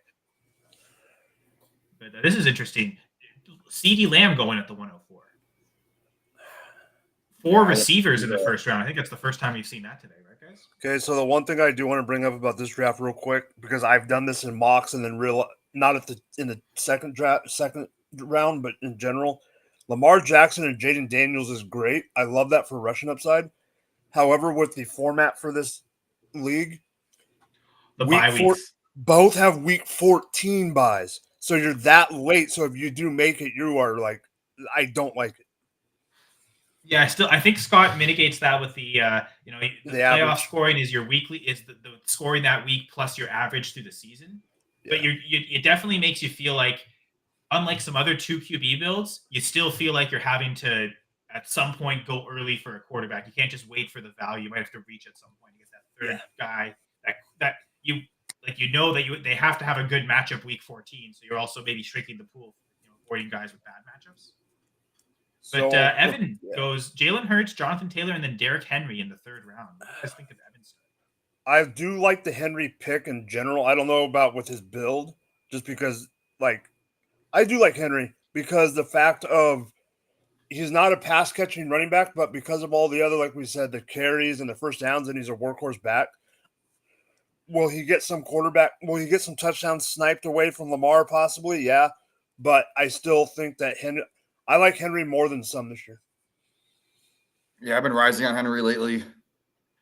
The thing with Lamar is that he doesn't tend to run too much near the red zone. Like a lot of his rushing touchdowns come from distance. So I think they're bringing in Henry specifically to even push that narrative further. And I imagine Derrick Henry is going to get most of the carries inside the 5. And if Lamar has the ball in his hands, he's probably looking to throw, whether it's to Andrews. Yeah, and then Lamar, Daniels, Kyle Pitts. Interesting. Sorry, Jamie. I was gonna say there's not gonna be as many stacked boxes because Lamar's got that rushing threat, so that can open up more holes for Henry. Sure, yeah, and the passing threat too. Like they can't just leave Zay Flowers one-on-one and our Andrews one-on-one all the time. Like you're gonna have to double cover one of them. You're gonna have to add extra attention to the secondary, the back end. I'm just trying to see if there's any noteworthy picks, like something that we think is kind of late or kind of early. I guess again, Kyler. So it seems like almost every draft we've seen, Kyler is being stacked with someone. Kyler and Marvin here from the 109, they went Tyreek Hill, Kyler Murray, Marvin Harrison Jr. Interesting. Actually, I love the 111. Anthony Richardson, Justin Jefferson, Dak Prescott. That's a lot of rushing touchdown upside and passing touchdown upside, and then Jefferson. I think this is the first time we've seen Dak outside of the second round, which helps the value, like you're saying. Yeah. Oh, and then actually talk about out of the second round, Jordan Love at the end of the 3rd. So that team. So in this draft, we still have, I guess, there's 3 teams that pushed the no QB through 2 rounds, and then two of the 3 teams have pushed it through the 3rd round. But then Christian McCaffrey, AJ Brown, Jordan Love from the 103 spot. Okay, I like that. Great way to go, with those 2 picks without a QB and get a good one. Yeah, the Chase Burrow stack is great. The way to pull that off, I'd be too scared to go Chase first in that case. So wait for Mikic, I guess Mikic 3 to have the confidence to go Chase and then be able to get Burrow, and then Garrett Wilson is a 3rd. I love that stuff. Now at the 103, if Ingram falls in the 4th, are you taking him? Or are you going to go another running back? McCaffrey, Brown, Jordan Love? Yeah. Because then he'll have all his 1 spots filled up, and then he just go. I still can't quit Kittle. So I'm still taking Kittle over Ingram. And I don't love. You see, if I'm going to go with the Kittle McCaffrey build, I'd almost rather just take Brock Purdy there. So no, I think actually, if you really want to push the later QB build, I might go Devon Achane. And that could be a ton of touchdown upside between McCaffrey and Achane. I might do that, or just again go with the second QB here, whether that's Brock Purdy or I'm trying to think. Yeah, probably Brock Purdy, honestly, or Justin Herbert. I'd probably go Purdy or Herbert in the 4th, to be honest. You'll go with McCaffrey, Brown, and then secure those 2 QBs. That's how I would go. Maybe I'm being too scared of quarterback, and I should take more risk. But I just feel that Ingram's that last tight end out of all the ones that went. If you don't get him, then Mike said that earlier, and I do have a tier break after tight end 7, and he is my tight end 7. So yeah, I do tend to agree with that. But again, I still have Kittle ahead of him going first. I think that's just my only hesitation. So it's the name more than the player. But yeah, if you want to just start one at each position, like that's balance, right? You've got McCaffrey, you've got AJ Brown, you've got Jordan Love. Go get your tight end 1, and then at least that spot's secure. Like that does make a lot of sense for the team. And if you believe that Ingram's going to get a ton of targets, like, do you think he's going to lead the Jaguars in targets? No, I think that's Kirk. Yeah, I still think so too. But his target share last year was like 23%, which was more than Kirk. It was like 23.7. I think Kirk was just over 20%. So he did show it's possible for him to get a higher target share than Kirk. But most of the years they've both played in the NFL, it's usually Kirk with the higher target share. So I bank on last year being an outlier of a certain sense. But I still think Ingram seems in line for a 20% target share. So I think he does belong in these early tight ends because outside of McBride, they're all, if they're not at 20, they're like 19 point something.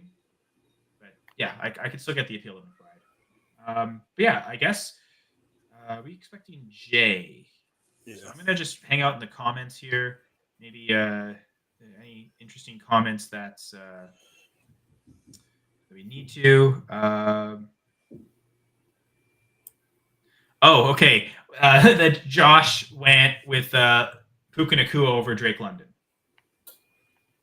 I've taken Puka over London, and I'm not even a Puka guy. Yeah, I know you've been slightly fading Puka, but like he's actually done it. Like he's shown that elite like wide receiver 1 finish. Like I still don't think London's finished as a wide receiver 2 yet. So I'm cautious on the hype Drake London's getting. I don't know. So I'm definitely, and I think like, yeah, Josh is a Falcons fan, and in the Scott Fishbowl, you can go for your team, have the fun picks, but like the thing with Drake London is, I don't know. I think you'll get a ton of target share. I think there's some touchdown upside there, but we saw Puka get that big target share and have that touchdown upside already. Like we know that's in his range of outcomes. We're hoping that's in Drake London's range of outcomes. So Bijan getting most of the first down. So I've got Puka at wide receiver 8 in redraft and London at wide receiver 18.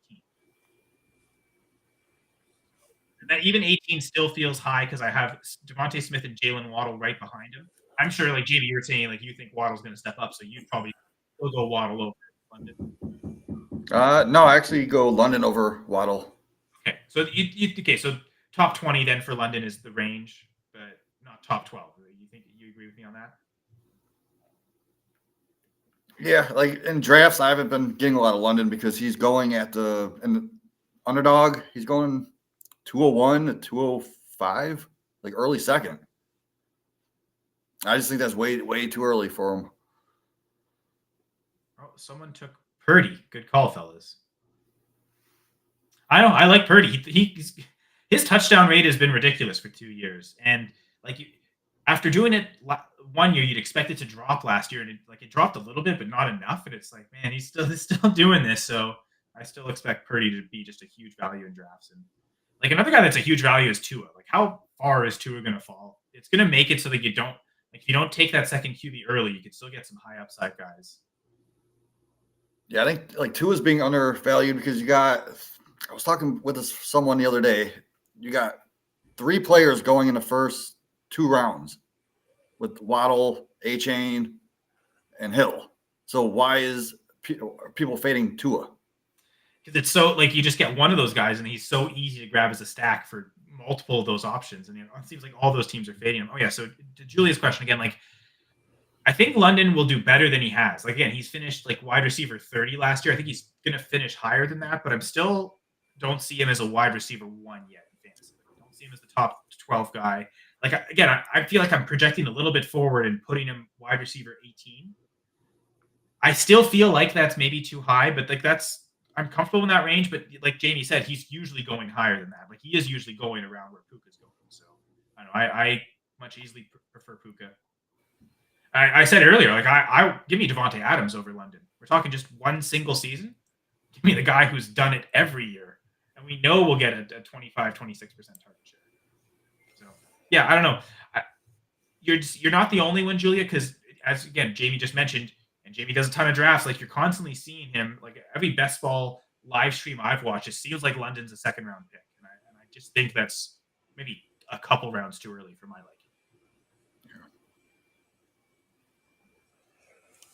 Okay. I find this intriguing, and I'll put it up.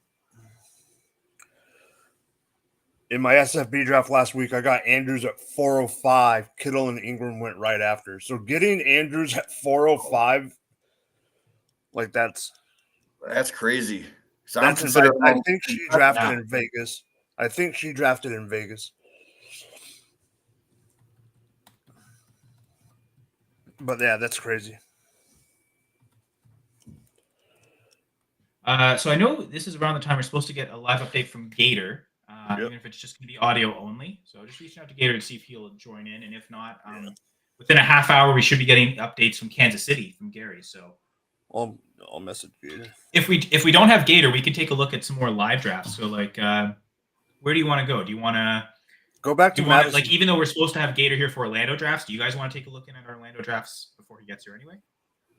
Or do you want to head back more DC drafts, or head back to Dustin? Like, what would you go back to Dustin? Since there's only 2 there, we can go back to Dustin real quick because there's 2 there and there's 4 in Orlando. Yeah.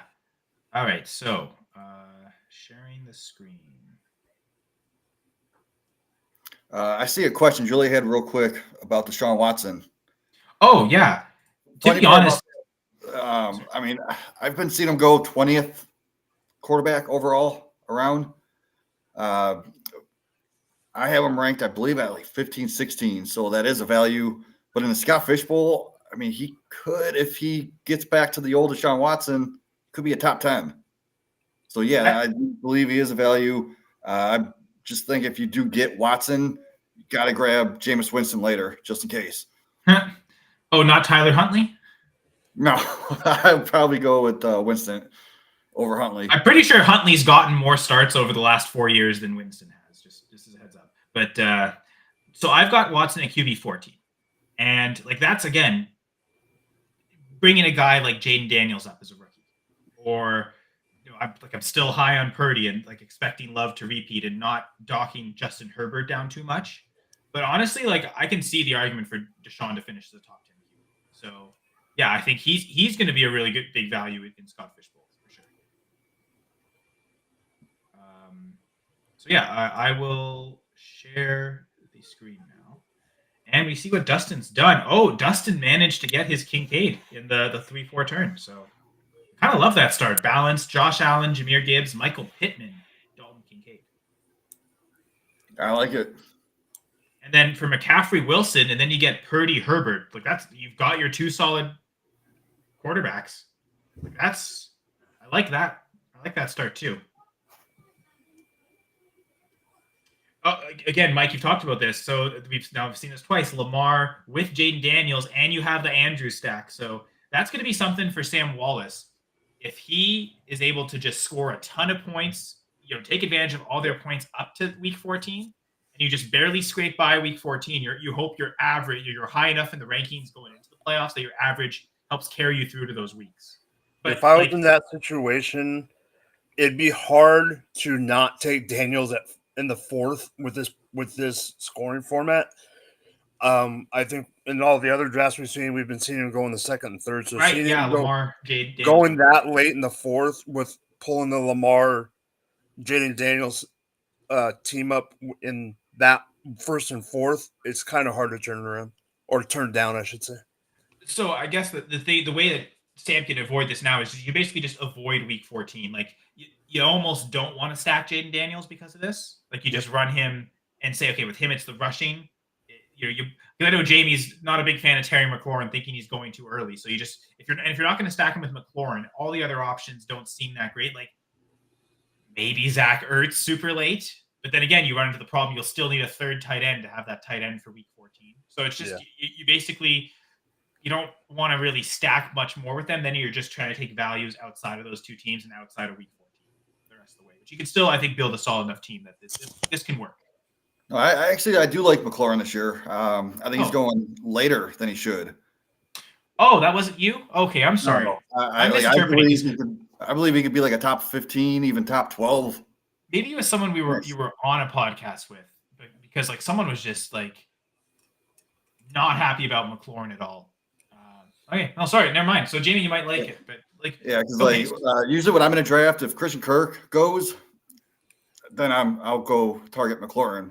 But if Christian Kirk's there, I'm taking him over McLaurin. So I believe they could both end up being in that top 15 to 20 at the end of the year. So now through the fifth round, every team has a quarterback. So the teams that faded quarterback for a while, Jefferson, Bijan, McBride, DJ Moore, with Caleb Williams at the end of the fourth round. And there was the Tyreek Hill team that took Tua in the fourth. So that's a nice. Now stack. I like Tyreek, that. Chase, Jonathan Taylor, Derrick Henry. Then you get Tua. Yeah, once you get that second QB in there, that really. Let's talk about this one, Kyle. The Tyreek Hill team being able to get Tua as the stack that late, having Jamar Chase with Taylor and Derrick Henry as your top two running backs in the third and fifth round. I love that. Yeah, Taylor going as the RB5. I think that's where he is in my rankings. So like that's right at the spot I think he should be going. So, and then Henry certainly is good value on him there. Yeah, I love that team. Because I was looking at the 12 spot, and I don't like his last two picks. I mean, I do like Waddle, but like going Nico and Waddle, I would have either went Henry and Waddle, or even I don't know, Henry and Cooper Kupp in this format. I mean, Evan Ingram's there, right? Like, would you go Evan Ingram? Oh, definitely, yeah. I would go Evan Ingram. The three wide receivers in a row is tough, I think. Now, would you like it better with Collins and Waddle if they took McBride instead of Harrison? Yes. No, I still don't think you should pass up Henry for Nico Collins. Fair enough. Knowing the format, I still can't get it in my head that it's a contract year for him, that I still think Diggs has something to prove where he's going to be the wide receiver one there. And it's just, I'm a little cautious on Collins. I think he's maybe a good buy in Dynasty, but the 3 straight receivers isn't necessarily ideal. You know whose team I talked about earlier loving, and I think I still really do? There's maybe one pick I'd change. Is Devon Achane really still on the board? That's crazy. That's crazy to me that Achane's falling this far. Okay, I have a comment about that. I think Hoove should have taken Achane instead of Etienne.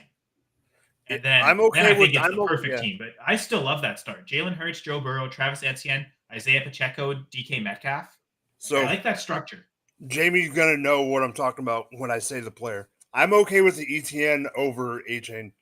However, the one that I cannot believe got taken and I didn't realize Achane was still on the board until you brought it up.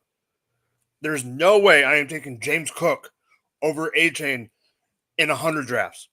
Not happening. I mean, Rashad White as well. Like both of those. I mean, and to be honest, Kyron Williams. Like I in any format, I'd much clearly rather have Achane than Kyron Williams, and Josh Jacobs as well. Oh yeah, I'm not a Josh. Most Jacobs of these running backs that are on the board, I'd rather have Achane. I mean, I've got Achane. I think at RB5 or 6. I think it's Taylor in redraft. It's Taylor at 4, then Achane at 5. So I think he should be a third rounder. So I'm going Achane ahead of Saquon Barkley. That's interesting. That's I see it. I don't agree with it, but I can see it. But like you said, Rashad White, no thank you. James Cook, absolutely no thank you. I'm on board with you guys I get the whole Kyron situation. I'm not gonna ask Mr. Perogue his opinion on that. But yeah, I'm not taking James Cook. And then right now, is that Joe Mixon? Oh. And then another week 14 guy, though. Now, is he almost doing it on purpose? Again, for that strategy of let me score as many points as possible up to that point. And if I'm high enough in the rankings, my average will carry me through several weeks, especially week 14 when you don't stress about it as much. Maybe Sam's thinking. Because this almost seems like to go Mixon over Achane, like it seems like you have to be purposely targeting week 14.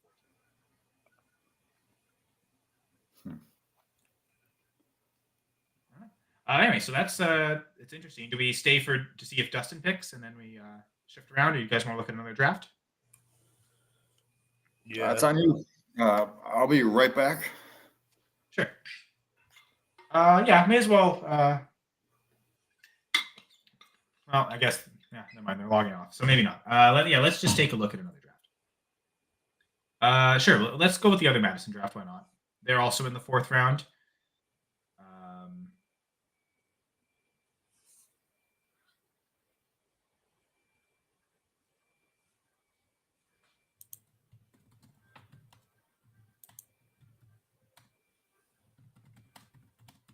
Sorry, I'm just messaging Gator right now.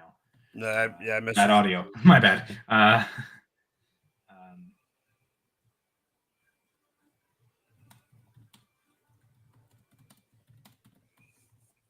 Sorry, so I'll share the other Madison draft, and then Yeah, he just messaged me and said no video at all. Restream sucks. yeah. Yes, apparently Achan is a smoking hot take, but yeah, I don't know. I just going through my touchdown projection. He came out as the second highest touchdowns total for running backs, behind only McCaffrey. I think I've just adjusted it manually and just adjusted it and kind of took him down maybe one or two. So he's like in the same range as like Jonathan Taylor and Gibbs. I kind of just like that upside of Achan. I mean, apparently he's going after all these guys, so you could totally get him there. But yeah, it might be a little high on Achan in the rankings. I certainly loved the tape last year, so I was definitely all in on him basically the whole time, being a top 3, top 4 running back in the process. So, okay, yeah, let me share this other Madison draft, and then we'll. I guess we're about 10 minutes away from doing check-ins actually with the KC draft, Mike's favorite team. But yeah, so the team that started McCaffrey 101, which I'm almost a little surprised we haven't seen more of that. But in this draft in the Tommy Boy division, McCaffrey, AJ Brown, Devontae Adams, and then Caleb Williams. So still managing to get that quarterback at the end of the 4th round. And they're kind of approaching their 5th round pick soon. So we'll see if they can get a second one. Let me ask you this, Kyle. Would you take Caleb Williams over Tua? Probably not. No. Okay. Tua, super close. Honestly, I think I can see the argument. I think it's super close. But I would think no. Yeah, the Tua guy got lucky because he was able to pull off the stack with Tyreek in the 1st round. So he got Tyreek, Kelsey. Yeah. So he was able to pull off the Tua stack. Hey, Achan finally makes an appearance. There he is. But yeah, I saw a comment in the live stream. Like, is he hidden in the sleeper app? Like, why is he falling so far? It's kind of ridiculous. But yeah, that's at least they finally, I think, still there's still one team with no QB through 5 picks, and there's another team that right now 4 picks without a QB. They're on the clock at the 5th. But from the 10th spot, Bijan Robinson, Amon-Ra St. Brown, Travis Etienne, George Kittle, Josh Jacobs. So just not liking any of the quarterbacks, any of that value, and thinking they can get them later. Oh, okay. So Craig Ruth, I kind of love this. Kyler, Laporta, McBride, and then Deshaun Watson, Amari Cooper stack at the next turn. Oh, yeah.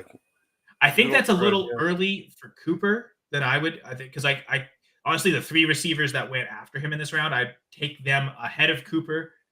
But you're telling me it's for the sake of the stack? I think he did it for the sake. Do you think Cooper's really going to fall 2 rounds to the end of the 6th? Probably not. So I can understand that. I'm okay with it because of that. I think that's exactly why he did it. Yeah, no, for sure. I love this Justin. This is the guy that Dustin was interviewing. Getting Stafford in the 5th is great for a second QB, especially because they took Puka. I love that start. Stroud, Hall, Puka, Waddle, Stafford. That's great. I really love that. Let me look at honestly maybe my favorite. That's probably my favorite team through 5 picks so far. So, will you list off the team from the 5 hole? 5, yeah. Jalen Hurts, Dak Prescott, Garrett Wilson, Kyle Pitts, Rashad White. You love that start of Hurts and Dak. I like the Hurts Dak, yeah. I mean, that seems like it's the range for Wilson. Again, I suppose I get it for Pitts. I'm still favoring Kittle, though. I think he just still has more weekly upside. And then, now that Achan has gone, this does make sense for Rashad White. It feels like they're getting players at the value. I don't know, man. That 11th start, the Stroud Stafford duo, having Puka, getting Breece Hall, man. And I think they can just fill it later with a late tight end or a mid-round tight end. I really love that. That's probably my favorite start. Mahomes, Gibbs, Purdy, Ayuk. Do you like that too? Yeah, I like that. You ever go crazy enough and take Ayuk and Debo on the same team? Not me. Am I too wild? I wouldn't do that. Anyway, Jamie. So yeah, do you have any through 5 picks? Do you have any favorite starts in this draft, Jamie? Just looking through it. I was just talking about how I love the 11 spot, the Stroud Stafford duo, the Stafford Puka stack, having Brees Hall. I mean, Andrews is in this 4th round. That's insane. Yeah, to go. Yeah, that's right. Not too many that's Josh Allen teams are going to get Andrews that late. I mean, that's one of my favorite teams because you got Barkley, who could possibly be number 1, Allen number 1, Andrews could be in that conversation. All right, so 2 teams go 0 QB for 5 picks, including 4 straight running backs for the Juice. CeeDee Lamb followed by Jonathan Taylor, Derrick Henry, Isaiah Pacheco, Joe Mixon. And then we got the Bijan, Amon-Ra, Etienne, Kittle, Jacobs. I love just Mixon. of those 2 teams, which team do you like better that's gone 0 QB so far? I like Mixon, but I probably would have pivoted away from 4 running backs in a row. I do like all of our flex spots. Like this is the year that you can kind of make that work with all the flex spots. Yeah, but you're also going 0 running. You're going 0 QB and 0 tight end. I get where we are. I get where we are at the tight end position, but that might have been the spot where I would have maybe taken Ferguson. I feel like Ferguson is the next guy there, but it also does feel like he's a tier away from the rest. So if you want to like bypass tight ends, usually mid-round tight ends don't. They might like replicate value. Okay, I took him at tight end 8. He finished at the tight end 8, but he barely finished like points per game wise ahead of the tight end 20. Like there's not much of a difference. Like was it really worth it? That's my only fear with Ferguson. Now, if you saw that mock I did the other night, Mike, I totally took Ferguson. So even I will fall into that trap about the tight end premium. But yeah, I think I'd rather between the 2 0 QB teams. I think I prefer the second one, the Bijan, Amon-Ra. Having George Kittle. Obviously, I like the other team's running backs better. Like give me Taylor and give me Henry over probably either Etienne and Jacobs. Then you add 2 more, and I certainly like that running back room better.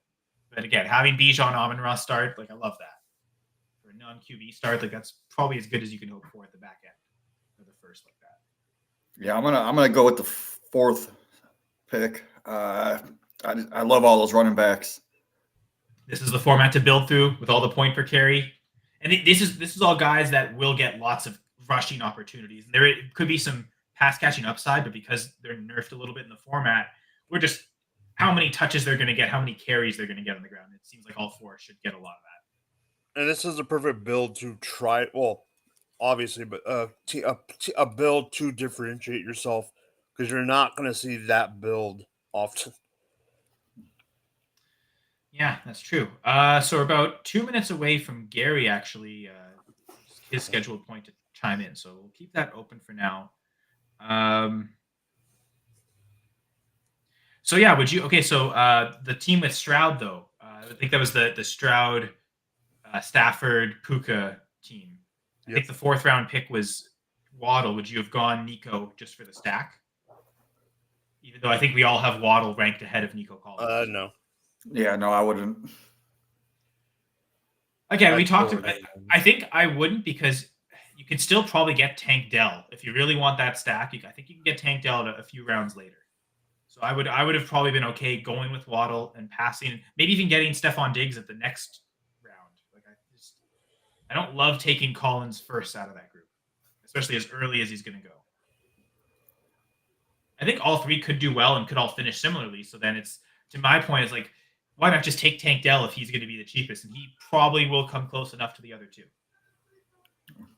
In my touchdown projections, I actually have Tank Dell leading the 3 receivers in receiving touchdowns.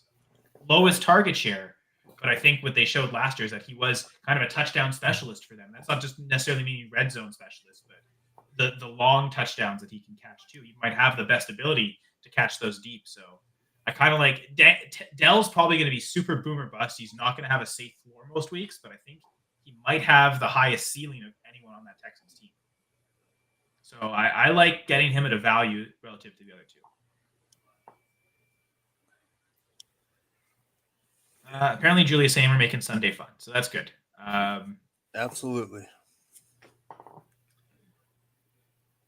A think Dan. So Dame Overboard. Is this a mock or is this a draft? But No, Lamar, Daniels, Andrews.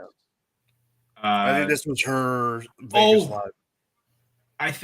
Okay, and that you know what? There's another team that we saw in one of these drafts we were watching that did that, right? They went with the Andrews Lamar stack and took Jalen Daniels as their second. Julia's comment here, back to the Deshaun Watson conversation. Like, he'll finally get a full training camp, like the whole off season, as long as he doesn't suffer the shoulder injury that plagued him last year. Like, he should have a healthy season. Could smash it with a breakout year.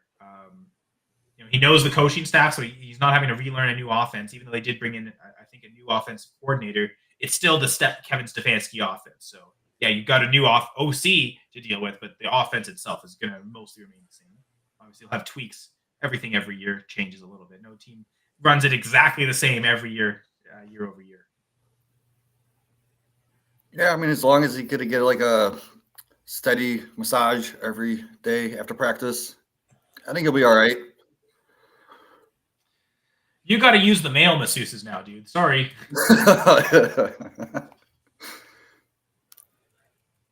Get Fabio. I mean, who knows? That might be his thing too.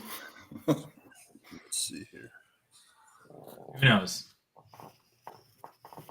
Although, does kind of find it interesting that not there were no men that complained. It was all women. So does it say that it's targeted at certain populations? Who knows?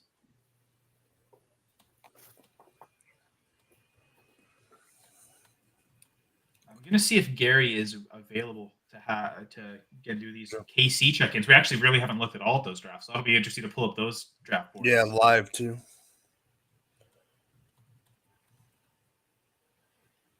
You're messaging Gary? Yeah, I just messaged. Got it. Right now, and then we'll see. I guess should we start pulling up KC drafts? And yeah, we can start pulling them up. All right, I guess let's find where Gary is, and then see. Okay. Looks like 2 of them haven't started yet, so that leaves just 2 other drafts.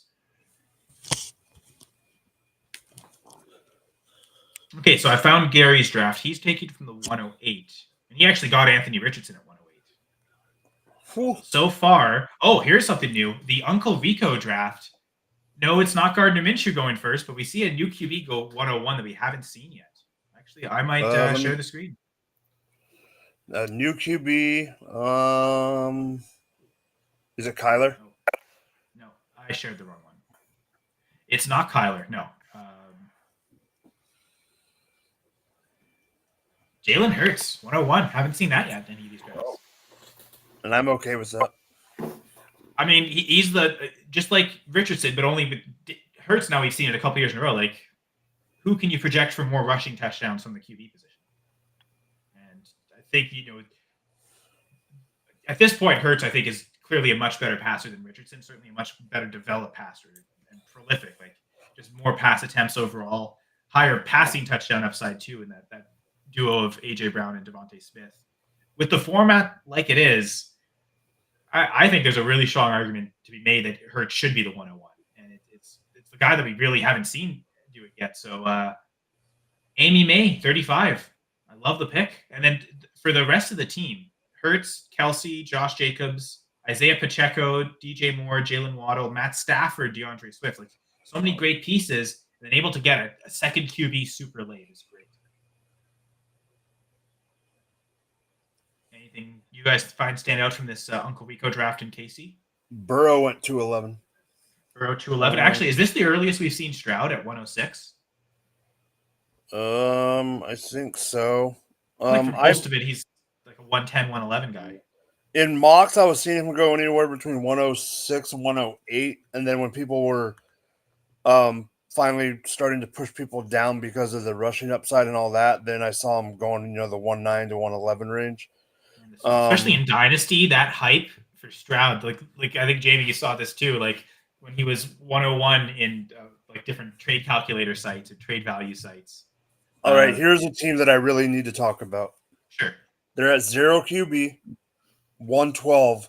CeeDee Lamb, ARSB, McBride, and then you end up getting Mike Evans, and then and Kittle. Like two Kittle. tight ends before QB, and one running back only, Zamir White.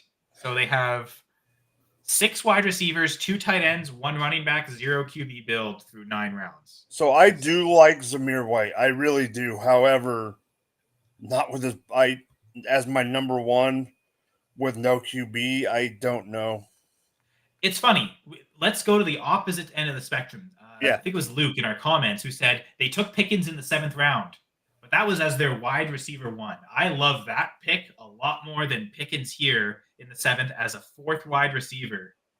Just feels like you could have taken Deshaun Watson, and then like that would have kind of built the team pretty well. You would have at least got that quarterback in, and he goes a pick later. I don't know. Like that feels like too much there.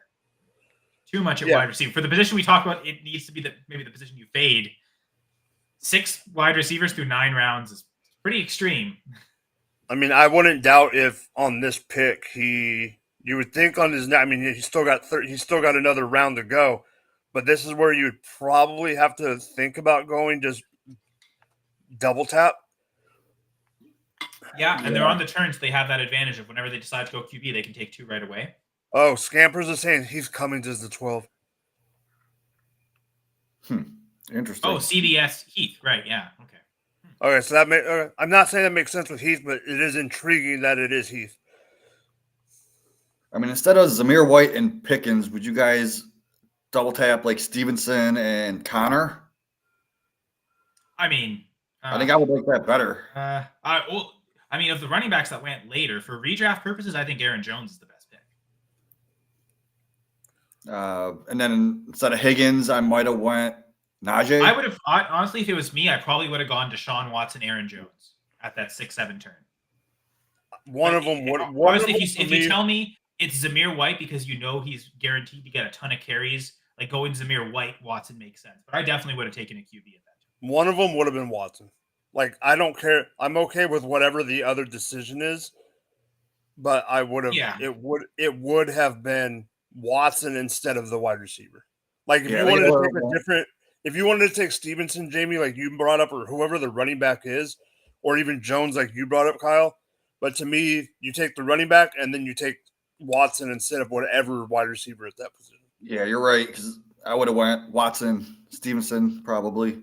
Makes sense too. I mean, whatever running back you think is going to be the best available there. I kind of like the 0 RB build from the 108. C. Palmer. They get the Hill to a stack in the 1st and the 5th round. Maybe it's a little early on Trevor Lawrence, but can't hate it too much.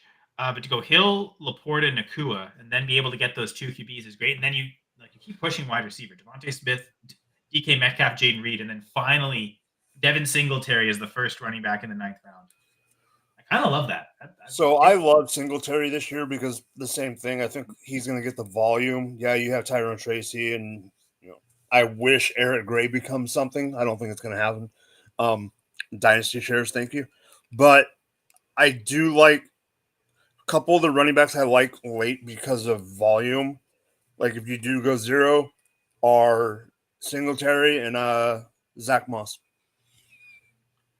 Okay, so just the one, I guess one thing I find interesting. Yeah, you're right. Moss too. I think Singletary's safer because it's Eric Gray, it's Tyrone Tracy. Like there's really no one behind him. Yeah. Chase Brown is a significantly better player than the backups for the Giants. So that's more of a risk. It could be a 50-50 split, whereas Singletary looks like he's slated to get the majority of the work. So that's a perfect 0 RB guy. Funny, through 9 rounds, there's 2 teams.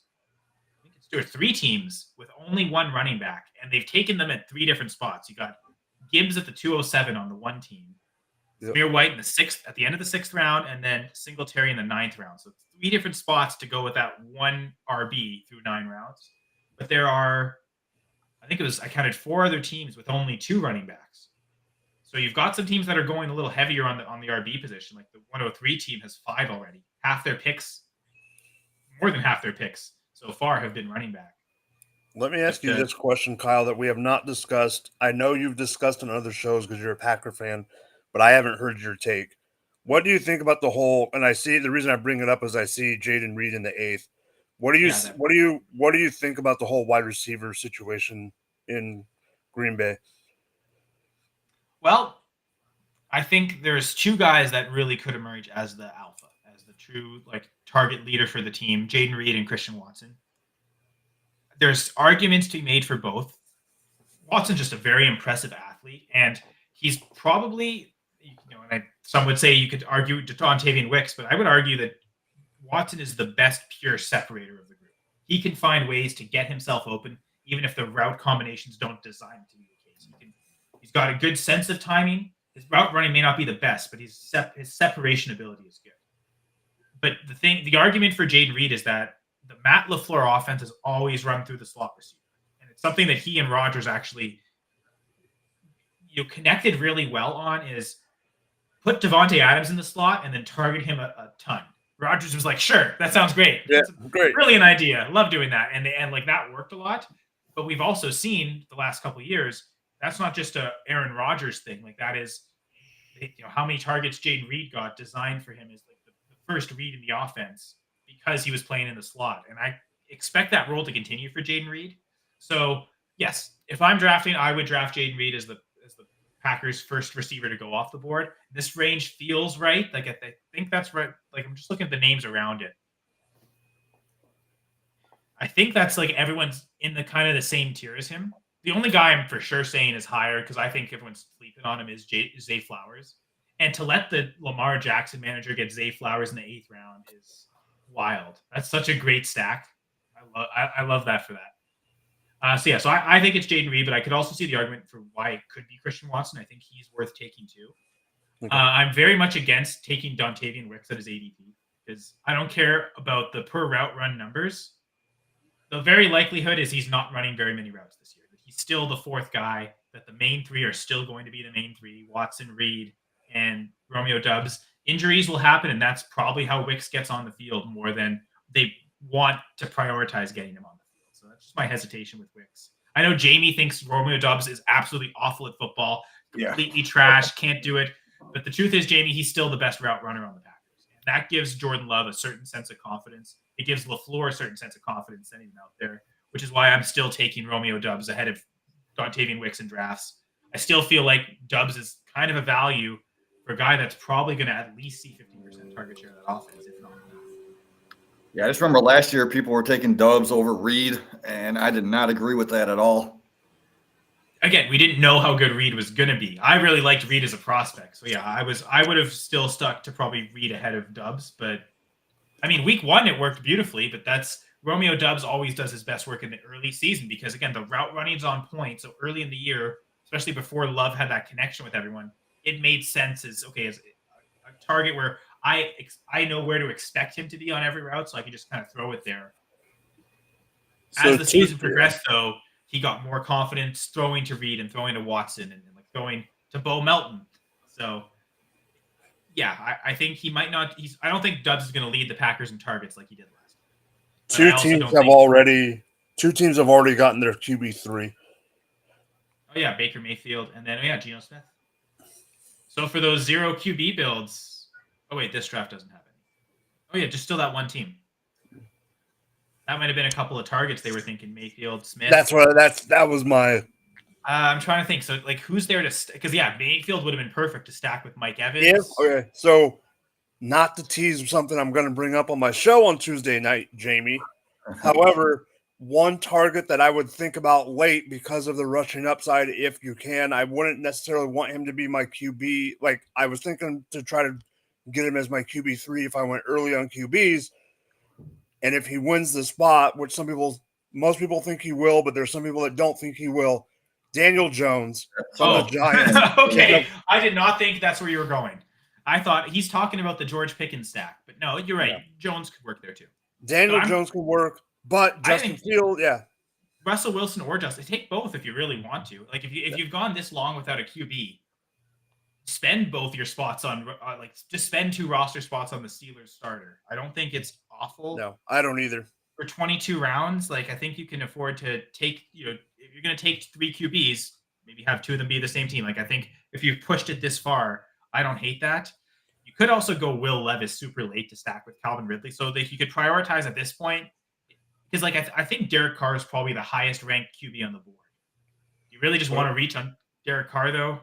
Oh no, you can't. You can't even take Levis. So maybe you have no choice but to take Derek Carr. What about Bryce? I know. I kind of like Russell Wilson at this 10-11 turn personally. What about Bryce Young? Yeah, just give me Russell Wilson. Yeah, I'd rather have Wilson. I'm one of the biggest Justin Fields, I'll say lovers ever, because I think it's that strong. My infatuation for Justin Fields.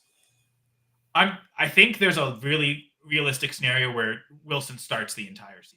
I know there's a lot of talk that he could get benched at some point, which I think is a possibility, but there's also, I think, a strong possibility that there's no benching at all. And like they're in playoff contention till the final week and they just stick with Russell Wilson. So I think I'm comfortable enough if you've waited this long at QB. I think take Russell Wilson and there might be some good upside. And then it also really justifies the George Pickens pick. That's the one pick I think we're thinking like that's the one you really shouldn't have made. So if you were going to do that at wide receiver, the best thing to add value is to just take his quarterback with him. Right? Yeah, and I mean, if you're taking Russell, how long would you wait to grab Fields? I think I'd want to take another quarterback and get 2 starters, and then as my third QB, take Fields. So that I mean, that could be one turn, right? Like you go Wilson here at the 10-11 turn, you take another player, and then at the 12-13, you double tap a second QB and Fields. Like Gardner Minshew, maybe. Sure, Daniel Jones. I like Mike's idea of Daniel Jones. To be honest. Yeah. George Jones. Do you go with like a Bo Nix too? Like you can go with one of the rookies that everyone's hating on, like Drake May, JJ McCarthy. Yeah, Nix would be interesting. Oh, and there you go, Russell Wilson. Oh, never mind, they double tapped here. Russell Wilson, Daniel Jones. So we were both right, Mike. Good job. Well, he's probably listening to us right now. Yeah, of course. Yeah, the guy on the CBS network, one of the biggest podcast networks, is probably listening. If Heath is listening to me, thanks, Heath. If Heath is listening to me, I might just go and just pass out right now. Well, what we need a cheat sheet episode on CBS Sports. Yes, we do. Okay, so just gonna switch over. Is there okay? So Gary said his guest isn't ready yet, so he's gonna be a little bit. So we can push that.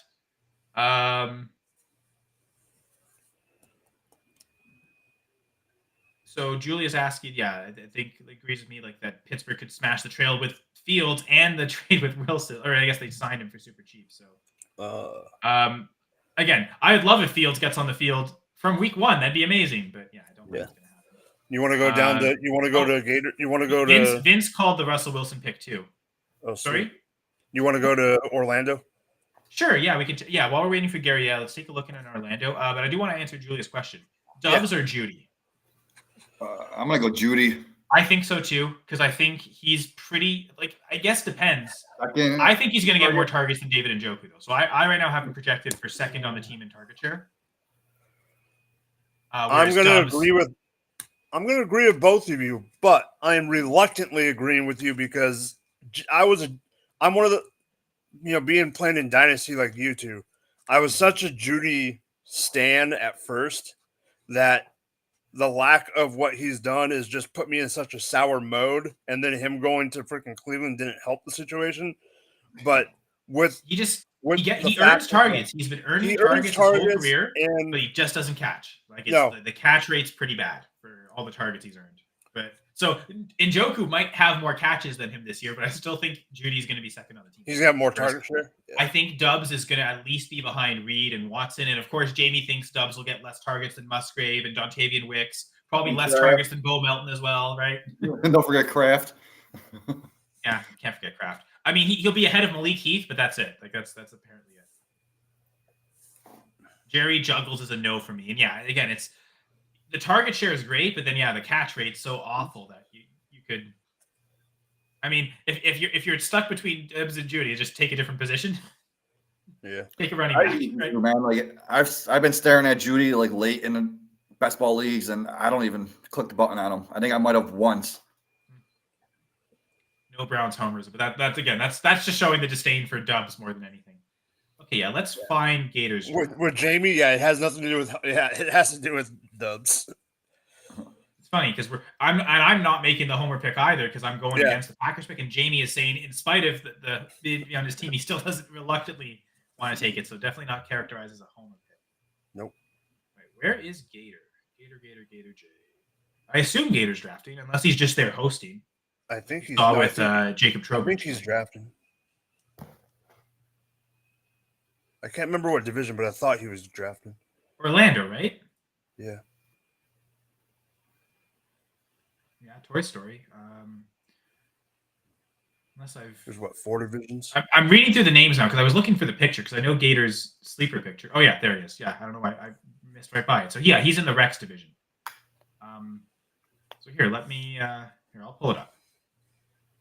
Let's bash the draft. No. This is the draft where Mahomes went 101. I think I'd referenced that earlier. There was 4 different 101s in the 4 different Orlando drafts. So Gator started Josh Allen, Kincaid right off the bat from 104 and 209. Derrick Henry, Evan Ingram, DK Metcalf, DJ Moore. I like it. I mean, getting Josh out. I mean, reaching for Kincaid because of the stack, that's fine. But getting Allen at 104, to me, that's yeah. Yeah, like it would have. The way tight ends were going, it would have been super tough to think you could get Kincaid at the 3. I guess at that point you took him, only Kelsey had gone, but the way we saw tight ends kind of go in actually Brock Bowers at 409. That's I think the earliest we've seen. So like Njoku in the 4th, like this is probably one of the heaviest tight end drafts we've seen through 5 rounds, right, guys? I'm kind of surprised we haven't seen any drafts with, say, a top 10 tight end. We haven't really seen someone reach on a tight end because of the scoring. That's true. They're all waiting till the second round. Yeah, they're all waiting to the second round, which is interesting to see.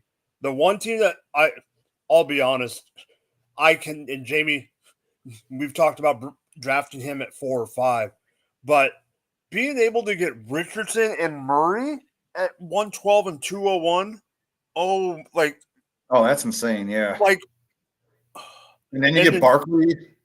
Yeah, is that the earliest we've seen Jaden Daniels? That's what I was just about to say. At 202, ahead of Stroud. This is probably the latest we've seen Stroud go as well. Right, like Stroud at 205 is pretty wild. Like I'm thinking taking Bijan at 108. You probably weren't expecting to get Stroud. Like I think part of it is the tight ends are going so early that QBs are falling. Like Joe Burrow in the 3rd round, as if this team started Jefferson, Chase, Burrow. That is wild. And then Evans, Adams. That is insane. That's one of my favorite teams so far. Even though we're saying fade wide receivers, I think you don't need much depth at the position. So take the elite ones, and as soon as the elite guys are dry, like this would be a team where at this point I'm probably not drafting another wide receiver the rest of the draft. Okay, focus on the QB2, get those tight ends, build up running back depth. But the punch in the face from that wide receiver production. Chase, Jefferson, Burrow. It's almost a double stack. It would have been a double stack 5 years ago. That's nasty, man. And then Evans on top of that. I mean, sure, yeah, that's a lot of touchdown upside too between Mike Evans and Devontae Adams. Great value on Adams, I think. Again, so I think the one thing Tua seems to be just like if you don't have the stack, you just aren't taking Tua. It seems like because almost every draft we've seen, he's fallen, and then it's been a team with Tyreek or with Waddle that's gone and taken Tua.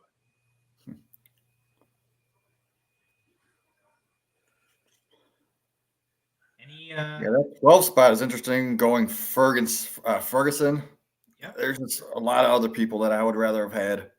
You think like you would have you probably like and that's not even tight end, right? Because to me, I think he's the best tight end available at that point. But you just would have gone. Yeah, I would position tight end.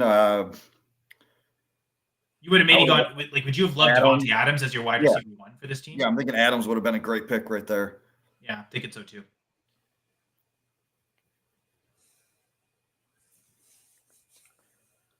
Some interesting teams here. So yeah, Gator.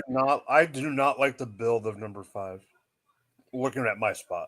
I was gonna say that one too. I mean, Lamb and Kelsey are fine, and then of course we've got the Kyron criticism. Man, like I love Kyron Williams, but man, I feel like I'm starting to be a Kyron hater because he's just going too early in drafts still. Yep. Caleb Lawrence, that's a lot of risk. That's two like golden child, like amazing prospects, but that doesn't necessarily mean they're going to be fantasy producers. So like, I don't love that QB room. Honestly, like the Debo pick's probably my favorite pick that the 105 made. Outside of maybe Kelsey at the 208, no tight end's gone. I'm going to take the first tight end. I'm going to plant my flag on Kelsey. the two picks I think I like for this team are Kelsey and Debo, and the rest of the picks I don't love. I would have rather gone QB instead of Lamb, and then one of Caleb or Trevor, and then get a wide receiver. Like, again, Devontae Adams. We keep coming back to him, but you could have gone Adams in the fourth.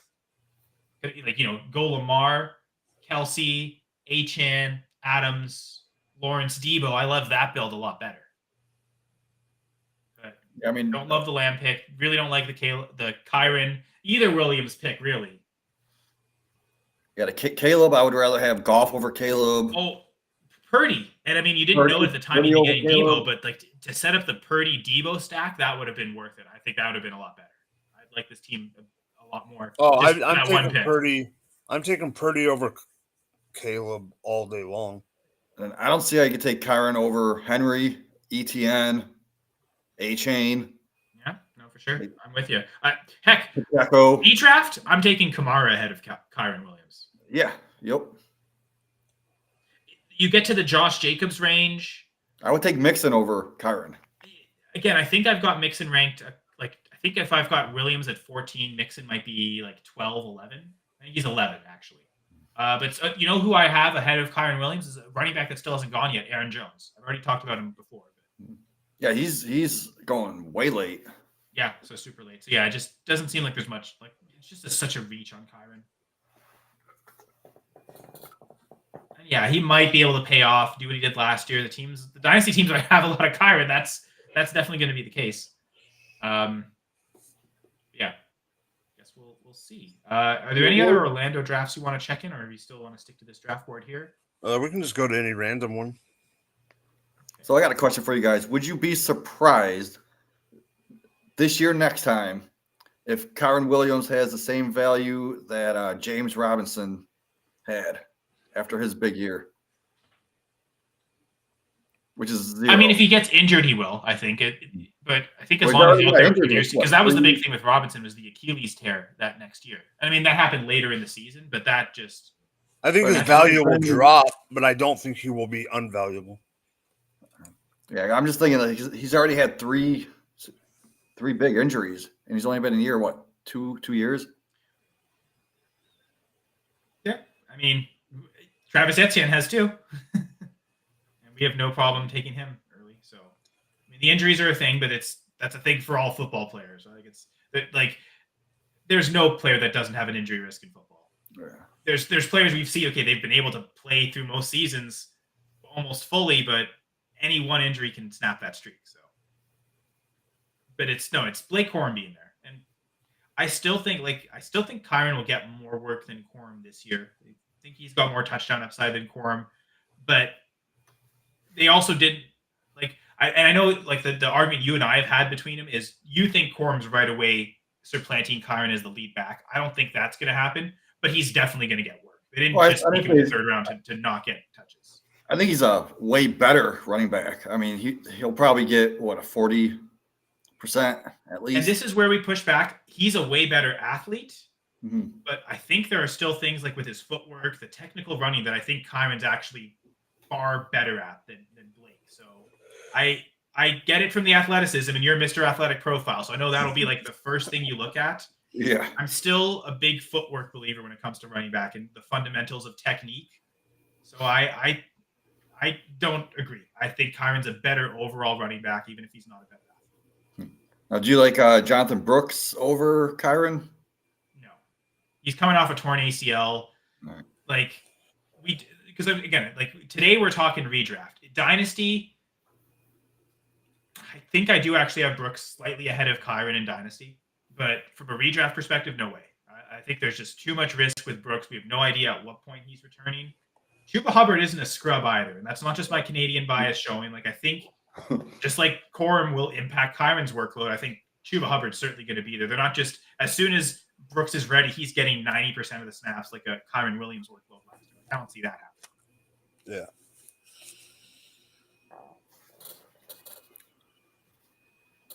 I got a sleeper notification because I still am in that live draft watching right now.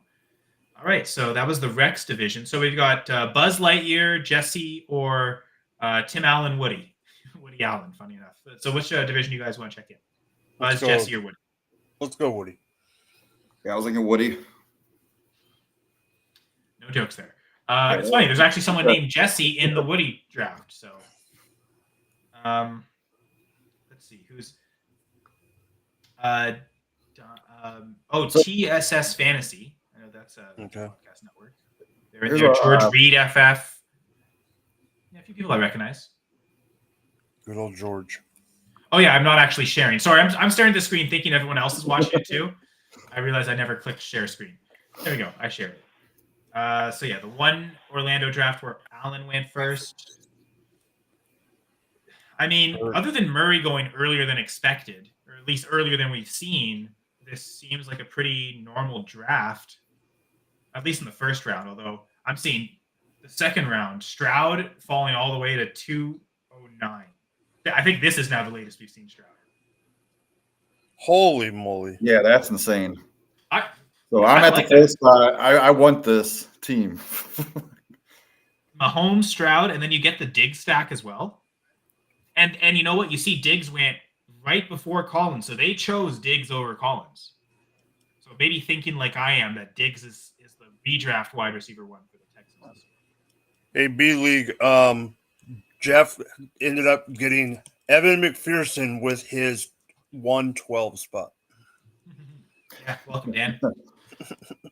Also, Dan, I figured you're too busy, you don't want to, but if you totally want to join the live stream, just DM me and join. Well, I realized it's already 3:15, so I was planning to end it at 3:30, but I could still go on for a little later. But yeah, let's see. Wow, I'm liking the 5 spot too.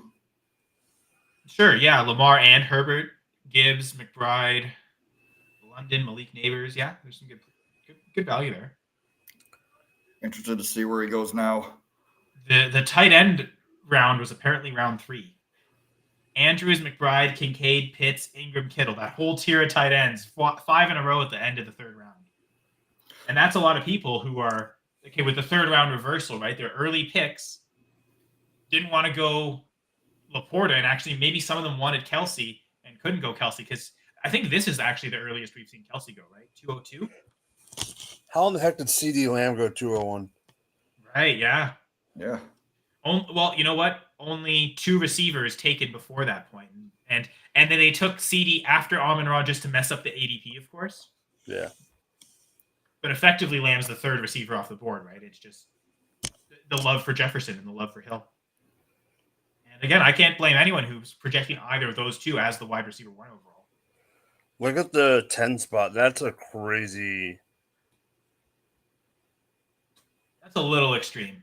Yeah. Again, so the pick that'll make this make sense is Aaron Rodgers, because you get Aaron Rodgers and likely his top 2 targets of Breece Hall and Garrett Wilson. How early do you take Rodgers for this team? I guess we have to see what the rest of the 7th round and the 8th round does at QB. But like, do you think Rodgers in the 8th is fine just to make sure you solidify that stack? I think you have to in the 8th because in the 9th round, well, the 12 spot doesn't have a QB either, so they could do the same. They could get you. Yeah. I don't like them double tapping the tight end there. Yeah, I would have just went straight Bowers. Or like either one. Either one, and then just take a QB, right? Like we'd rather them take a QB than the second tight end. Or I would have went Christian Kirk, maybe. Get that 4th receiver, and he's probably going to draw a lot of targets, so that's definitely in play. So 2. I think there's 3 teams actually pushing 0 QB through 7 rounds, and we'll see. That one team is on the clock right now. We'll see if they continue the trend. McCaffrey, Laporta, Pitts, Olave, Collins, Mixon. It's a lot of upside for sure. Just again, not having the safety of the floor of quarterback production though is that could get scary. So the team that took Najee. Oh, okay, yeah. That was their first running back. Yeah, do you think that's a little bit too early for Najee? And he got like kind of freaked out that he needed to reach on No. See, I'm thinking of like my touchdown projections. I've got Najee for 9 touchdowns, and I think this is the range where it looks like a lot of the 9 touchdown guys are going. All right. Now, where do you have Stevenson? Would you have him above No, Najee? no. I've got him, I think, Kinda? for 6 touchdowns. I I do think Antonio Gibson's cutting in touchdown production there.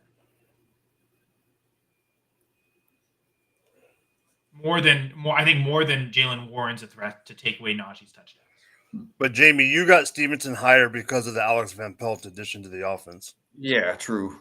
I mean, I don't know. I hate.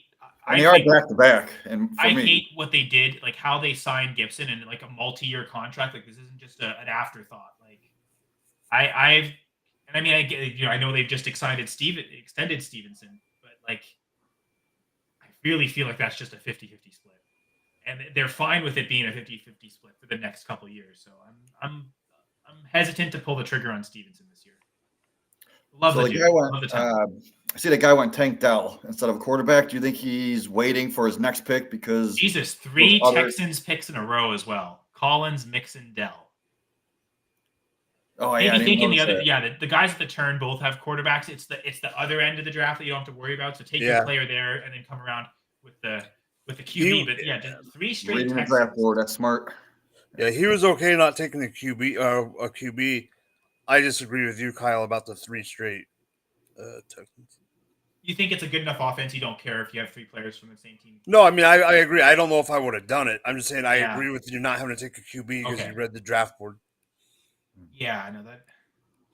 What would I have done otherwise? I'm trying to think. 'Cause it feels like taking a 3rd tight end is a reach. Yeah, at this point, yeah. So taking Daniels at the 212 in this position with Josh, and I think that is a perfect combination. Better than the pairing of Daniels and Lamar Lamar. just for the risk of bye weeks. Yeah, if you compare Daniels with a Hurts or an Allen, man, that the rushing touchdowns. Oh, you know what? I love that team. Like, was Ferguson necessary? Maybe, maybe not. But getting that second tight end behind Kittle, and if you get a more reception, safe floor tight end to go with your high upside, big game tight end with Kittle.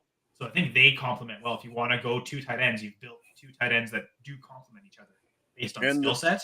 The more and more the offseason goes, the more and more I'm starting to like DK Metcalf. Or not starting to like, but at first I was like, oh, I don't know how this is going to work out. He's this my year, but wide receiver 11 in redraft. DK Metcalf. Yeah, so yeah. So I think based on the comment Gary gave me, they might actually wait until they finish drafting for the day and then stop and then have people come in as opposed to doing it during the draft. So okay, listen. Yeah, we'll wait and see what happens happening. How long? That's fine. I did say 3:30, guys. So at any point, if you guys need to leave or want to leave. Oh no, I'm good. But this is honestly, I'm shocked we've gotten through like almost 2.5 hours so far. It's been flying by. Yeah, I didn't realize it. But yeah, Fox, Jared. I think when you get the 101, you want to just smash it out of the park. I feel like they have. I love A-Chain as the RB1, Metcalf as the wide receiver 1. Yeah, Josh Allen is the QB1 and the Kittle Ferguson combination at tight end. I think they knew the assignment at the 101. I think they've done a good job.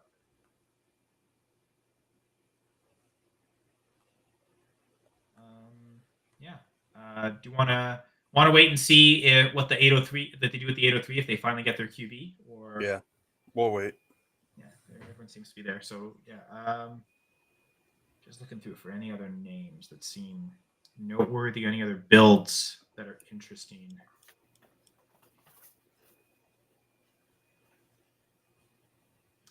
I mean, for George Reed to get Richardson and Tua, that's a nice combo at QB.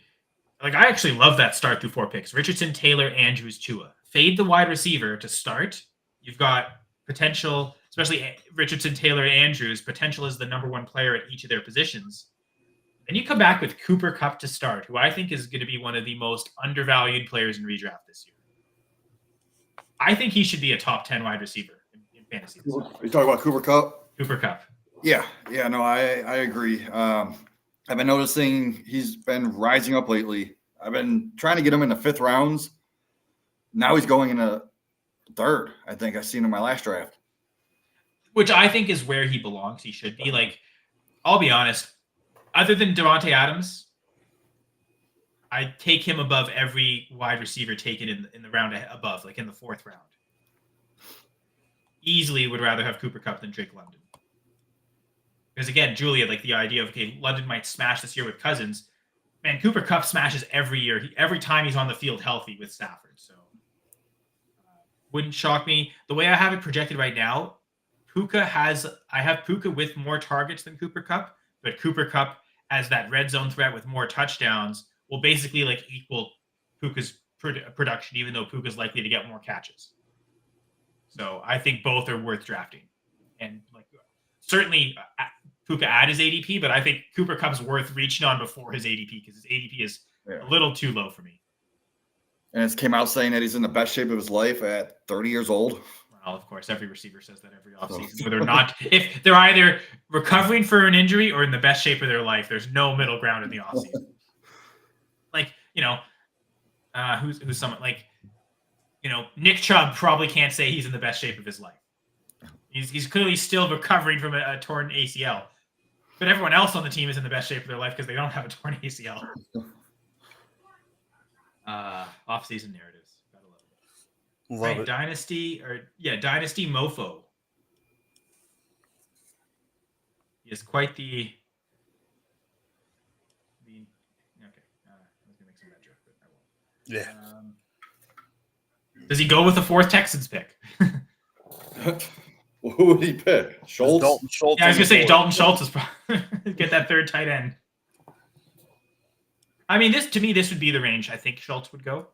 I think I've got him at tight end 17, so this is the range. Feel like we're basically there 8, 12, 15. So like, if he goes, the next tight end to go will be tight end 60. So this would be that range. It would be hilarious. Now, what QB would you go if you were them? Like thinking that, okay, you want to now take a QB knowing that the other 2 QB needy teams have 2 picks before your next one. Whew. Cousins is there for the stack with Pitts. Derek Carr is there for the stack with Olave.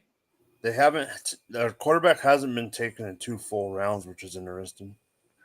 That you feel like it's just about to go. Like that's why you almost want to be ahead of it. Now, avoid this. Ignore the stacks. Just for the upside, again, we talked about the Cooper Kupp, Nakua, amazing receivers. Do you just go Matthew Stafford even if you don't have either of them, knowing that he's probably going to score a lot of points? I am completely okay with going Stafford late naked. And do you think 8th round is late enough to do that? I'm well, they didn't. Oh, so you know what? I'm okay with that. Now I think they're definitely setting up the Derek Carr stack in the 9th, though. If you've gone Olave and then Rashid Shaheed right there, maybe we'll check in on Dynasty Mofo in a bit. And if he gets Carr at the 9th pick, that really does kind of make this whole team work and look better. Yeah. Yep. Oh, the Hollywood Brown stack with Mahomes. I love TS as Fantasy's draft. Mahomes, Stroud. You stack Stroud with Diggs. You stack Mahomes with Brown. There's a chance that those are both the top targets on the team. And actually, this is something I talked about on my recent podcast episode, Mike. Well, actually not. We talked about it on the previous recording, but we actually had to split that into 2 episodes. So the AFC West episode will come out shortly, but one of the things we talked about was I expect Kelsey to lead the Chiefs in targets, but I think there is enough of a chance that Marquise Brown does it, that I think he should be the guy going clearly ahead of Rice and Xavier Worthy in redraft. Do you think that's possible? I've got Brown with like a 21% target share this year. So I've told Jamie this. I am not staying away completely, but I am not paying up for any of the wide receivers on that team because of that exact reason. I think there is a argument for all of them, and I do believe that I would not be shocked if Hollywood is the number 1 target of the receivers and close to Kelsey.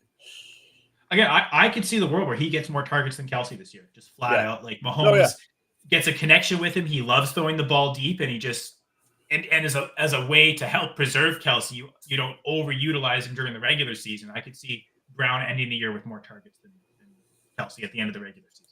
Exactly. I don't think it's the likeliest scenario, but I think it's if it's not Kelsey, it's going to lead the team in targets. It's Brown. I don't really see anyone else doing it unless Xavier Worthy is really as good as I think and is going to like show that the Bears should have taken him instead of Odunze and they're going to regret Odunze forever because he's not that good.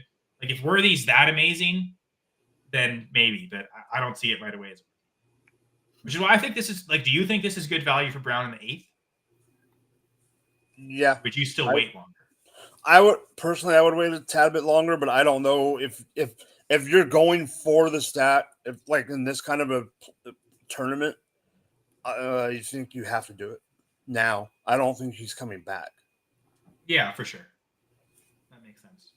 Because I think, like Jamie, you've done a lot of best ball drafts. It seems like all three of them are going in the same range, so it's really tough to gauge. Oh, once one goes, then you take the other. You kind of have to be the first one to take one, and because by the time it comes back around, all three could be gone. Is that you're seeing a lot? They're really close together. Yeah. Basically, I'm staying away from a lot of them, but in best ball, I wouldn't mind getting Hollywood Brown.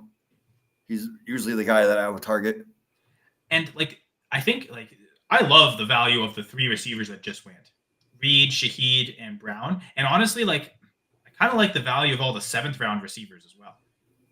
And I think especially for a guy like Shaheed, though, one of the reasons I think you can fade wide receiver, and this is maybe something I'm planning to do, is I want to focus the wide receivers that are returning kicks.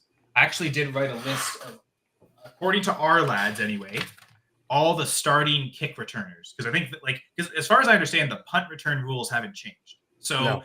I think everyone's expecting this massive production on returns, but it's got to come on kickoff returns, not on punt returns. Like that's going to basically be the same. Like if you've got a good punt returner, they're going to produce.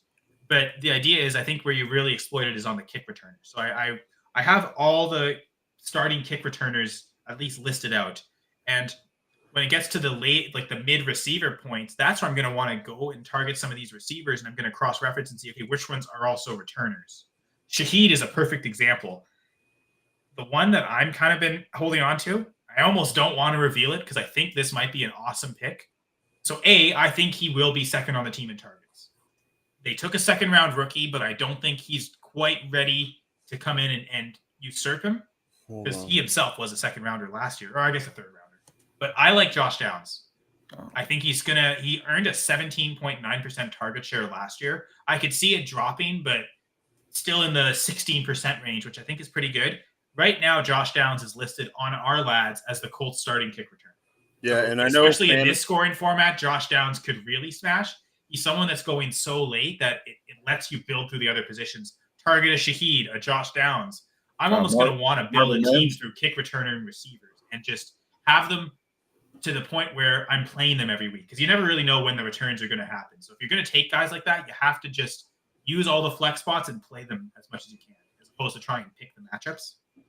No, Henry's asking in the chat. No, Henry, what Kyle's saying is that it's the return yards in SFB are for both, but the rule change in the NFL only changed the rules for kickoffs, not punt returns. Yeah, so people who are good at punt returning are still going to smash in the format, which I think is why everyone's so high on Shaheed, because I believe he returns both.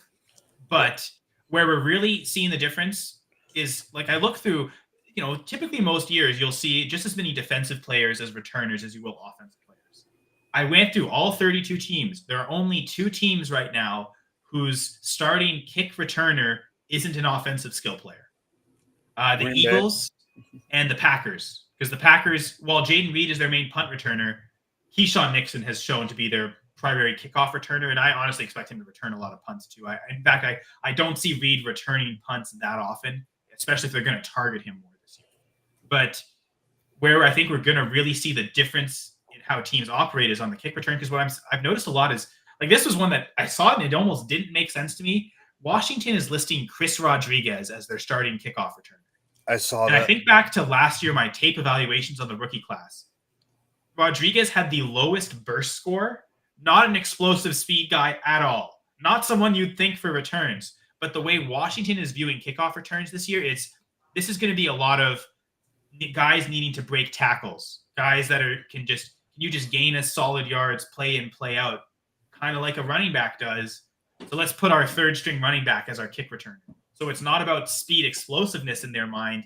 It's about yards after contact is what they want from a kick returner. So that I think they're expecting less, some open space, but a lot of can these guys push through contact on special teams? Justice Hill is the main kickoff returner right now, at least listed for the Baltimore Ravens. So they've also flipped to look either. We don't want necessarily a speed guy. This is a yards after contact guy.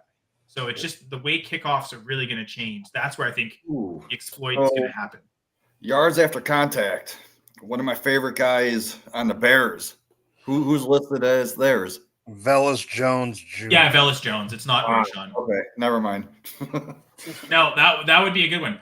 Damian Pierce. I love that because he might still be the backup running back. Maybe he's the third string, but even starting last year, they were using him as a kick returner, and I think they kind of want him as the main primary kickoff returner. So Damian Pierce could be a good later running back guy you could take that could still impact even if he's not getting touches on offense because of the returning scores. Yeah. But yeah, to Henry's point, like you still want a punt returner in the format, but I feel like where the big plays and the consistent big plays will happen more on kickoffs because it's so new. So yeah, anyone. So really, the guys that return both types, kickoff and punt returns, those are the ones you really want to target. But teams do tend to separate that. Yep. And yeah, to Henry's point, I think Rashid Shaheed was a top 10 receiver last year in this scoring format. So now, because of the lack of weapons, do they maybe not want to use Shaheed as much on special teams? Like they'll still get opportunities, but maybe not every single kickoff return. I have heard that as a possibility. But if he's getting more targets, we like that. So yeah, still think he's going at a good range. I just read in one of my chats, the earliest Shaheed went was 405. He was number 27th player overall last year's scoring, or this year's scoring and last year's stats. He was the 27th player overall. I remember Scott Fish tweeting that when he first came out with the scoring. I heard Mike Clay put out projections going from his projections, transferring to the Scott Fish Bowl scoring, and he was like number 2 wide receiver. What the? So yeah, returns are going to be king this year. But anyway, this is another Orlando draft, another one of the Toy Story drafts. Jessie, the cowgirl. I have one problem to mention right away. Like how late Mahomes. 3 straight quarterbacks for a team. For CC8? Yeah, I wouldn't. I don't like that. I don't agree with that. You got Dak, Lawrence, Goff. It's funny because I like the Dak. To me, it's the middle one. It's Lawrence. That seems to be the one that does belong. I think Dak is good value here. It's just I wouldn't have gone. Oh, Dak's great value, but and then Goff, you get the stack with Laporta. But yeah, I wouldn't have gone Lawrence as well. I would have. Who would I have taken? I'm seeing Olave right there. That kind of seems obvious. But even either of the 49ers receivers, DK a couple rounds later. I mean, heck, I probably would have. It almost would look better if you reversed Pittman and Lawrence. You'd maybe reach a little bit on Pittman there, but to get Lawrence late as a third. Yeah, and you know what? So far, 2 teams have gone 3 QBs through 5 rounds. I don't think we've seen any team go 3 QBs through 5 rounds in any draft, and we have 2 in the same draft doing it. So is that also kind of, you play the room, QB's going a little heavier in this draft than expected? Although, got to say, Kyler Murray, super late, 211. Pretty great value. Oh, I'm taking him at 211 all day long. McCaffrey, Murray, London, and then you get the stack of Caleb, or the 2 other QBs, Caleb, Cousins. Yeah, the Cousins London stack. Okay, makes sense. Oh, is this? Waddle. Oh, Jay Willie's in this draft. Oh, you got the Hill Tua. Hill Tua stack, man. That's such a popular stack. Yeah, another one. And honestly, I love all 3 receivers: Tyreek Hill, Deebo Samuel, DK Metcalf. A lot of upside. Jonathan Taylor, Saquon Barkley. There's some upside there too. Yep. Yeah. You know what? Is it too much to go Achane there instead of Barkley? Yeah, I would. Too invested in the Dolphins' offense. If you're going for that kind of a build, no. If you're going, hey, I'm going for the gusto, absolutely not. I might have been tempted to do that, to be honest. Because I'm just super high on Achane. Well, not even. Well, I agree. I understand your point on Achane, but the other thing is, yes, you're trying to. I think people. There's times in tournaments like this where people just.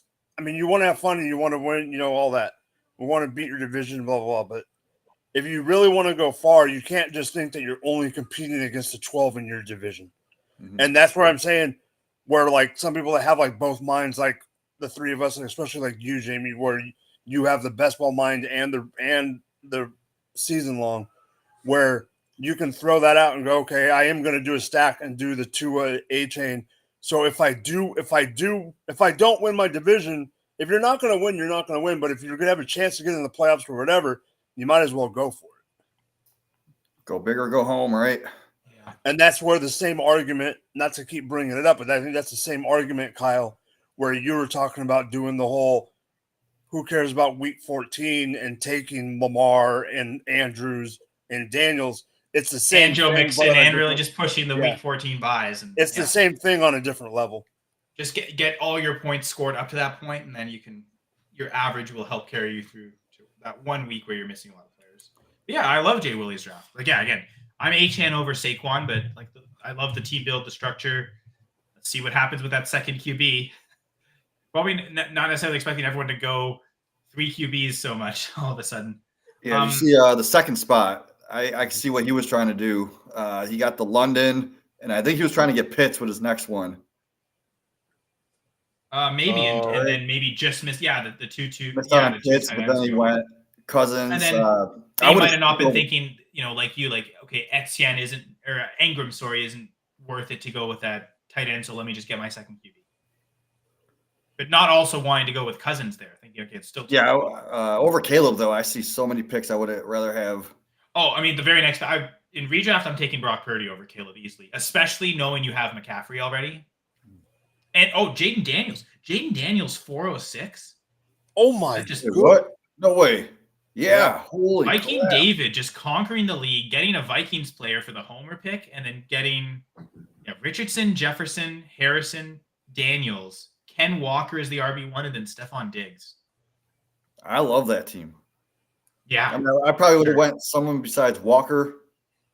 Mixon or Kamara there, and I think Mixon, Kamara, yeah. I've got both of them ranked higher than Walker in redraft. Again, as a Kenneth Walker truther, again, I've said this before. Maybe it's been a while since I haven't said it. Kenneth Walker is still my highest tape grade I've ever had for any running back. So I love the talent of Ken Walker, but yeah. Although I guess the one thing about Kamara is because he's so tied to receptions in this format with a half per PPR for running backs, I actually think it makes sense going Walker over Kamara. Like he would have to drop for me a little bit in the format. And then, okay, here's an interesting build. 4 spot with 4 tight ends. Stacey Perez from Fantasy and Frames. Oh, Stacey's in this. Oh, Stacey, all right. Yeah.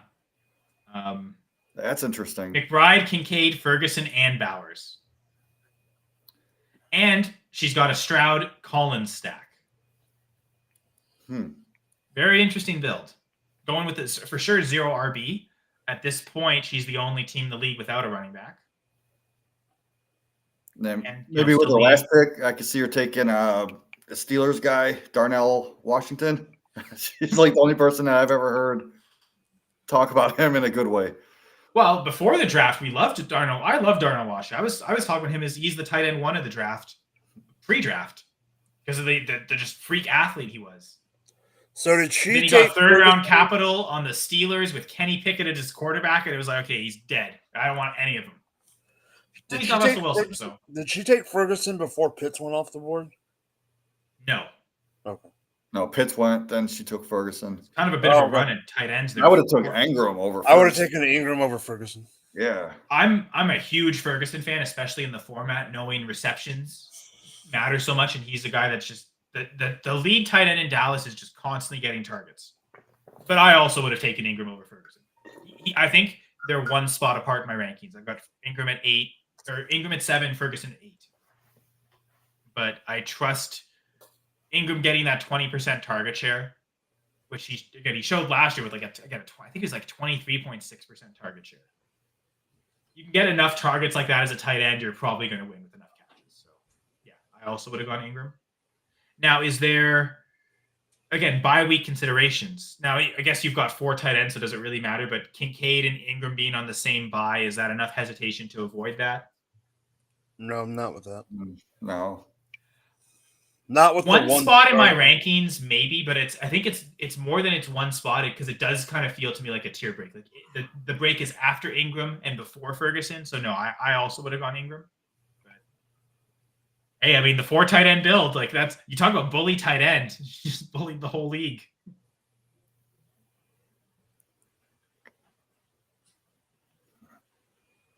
Yeah, so this is the Jesse draft. Anything else noteworthy you guys want to mention? I'm not seeing much. Only one team has no QB, and that's at the 12. That's the next pick. Yeah. That's true. Yeah. Yeah, with so many teams going 3 QBs, I guess everyone got their second. Made sure to get their second guy. So I mean, I think you'd have to go QB here. Oh, Could yeah. double tap, but who's the QB to take though? Like, who's the Sean best- Watson, maybe. Actually, yeah, that's probably it.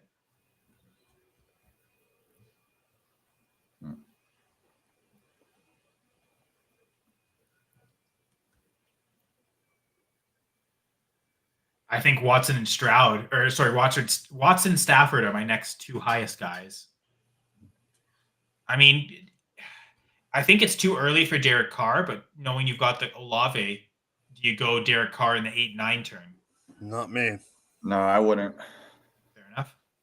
I guess you could get Baker Mayfield stacked with Rashad White, or you know what? Is this too early for Aaron Rodgers this turn? Watson Rodgers, do you go that double tap right here? Or Watson Mayfield. I'd go Watson Rodgers over Watson Mayfield I think so too. I think for redraft, especially. I mean, Yeah. obviously redraft, but So where did Caleb go? Oh yeah, Caleb went in the 4th. actually ahead of Jaden Daniels. That's which crazy. It's crazy that it's that crazy though, right? Because he is the first overall pick. You figure people would be crazy about it, but again, it's Daniels' skill set with the rushing. Again, some people are crazy like me and think Daniels is the best dynasty QB in the class anyway, and I'll take Daniels over Caleb in dynasty. So, But can you see that much of a difference between Caleb Williams and Baker Mayfield this year? if anything, let me check my. I'm taking Caleb over Baker. Oh yeah, of course. In my take touchdown them, but projections, can you they see- score exactly the same. So yes, I think I would also take Caleb, but yeah, essentially I'm not seeing much of a difference. No, Jamie, to answer your question. It's like with the ADP difference, it's crazy. Yeah, just looking at that 4th round, other than Lawrence, the other 3 QBs I'd take over Caleb. Purdy, Daniels, Tua. I'd take all of them over Agree. Caleb. Yeah. And there wasn't, again, especially Purdy knowing you had McCaffrey. Just complete that stack. I'd have definitely gone Purdy.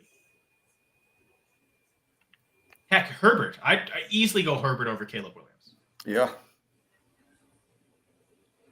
All right, GZ19 ACG. Do they go QB? We'll stay with you live here. Yep. In studio for this pick, and then maybe we'll head over to the Buzz Lightyear division. We'll zoom to infinity and probably not much further beyond infinity. So here's a fun thing I heard. Toy Story is a ripoff of the Brave Little Toaster. They're the exact same movie. Literally never heard of the Brave Little Toaster, so yeah, they got ripped off hard because now they basically don't even exist anymore. And then another thing is in the first movie, they were supposed to put Barbie in, but they didn't think the movie was going to succeed, so they ended up changing it to that Little Bo Peep. And then when it did succeed, they put Barbie in the second one. Huh. More money that way too. Yeah. And now Barbie's like the biggest movie ever. Actually, I just noticed a name. Bobby J. Allday from the 103. I think it was 2 years ago we were in Scott Fishbowl together. I think it was the TV show years. We were both in the Letterkenny division. Oh, So former league mate. I think he did pretty good. I can't remember. But I love I really like his team, to be honest.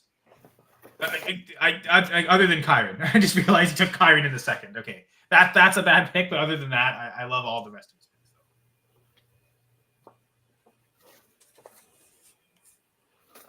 picks. Yeah, Jalen Hurts, Brock Purdy, safe. You know, You get the high upside rushing touchdown QB, and you get the high upside passing touchdown QB with Purdy. Hurts, I guess, has a safe enough floor. Mixon as the RB1 in the 5th round is great. It sucks that you took your RB2 3 rounds before him. And then, Mike Evans is a wide receiver one. I like that. So, yeah, shout out to Bobby. Hope he does well in this draft all day.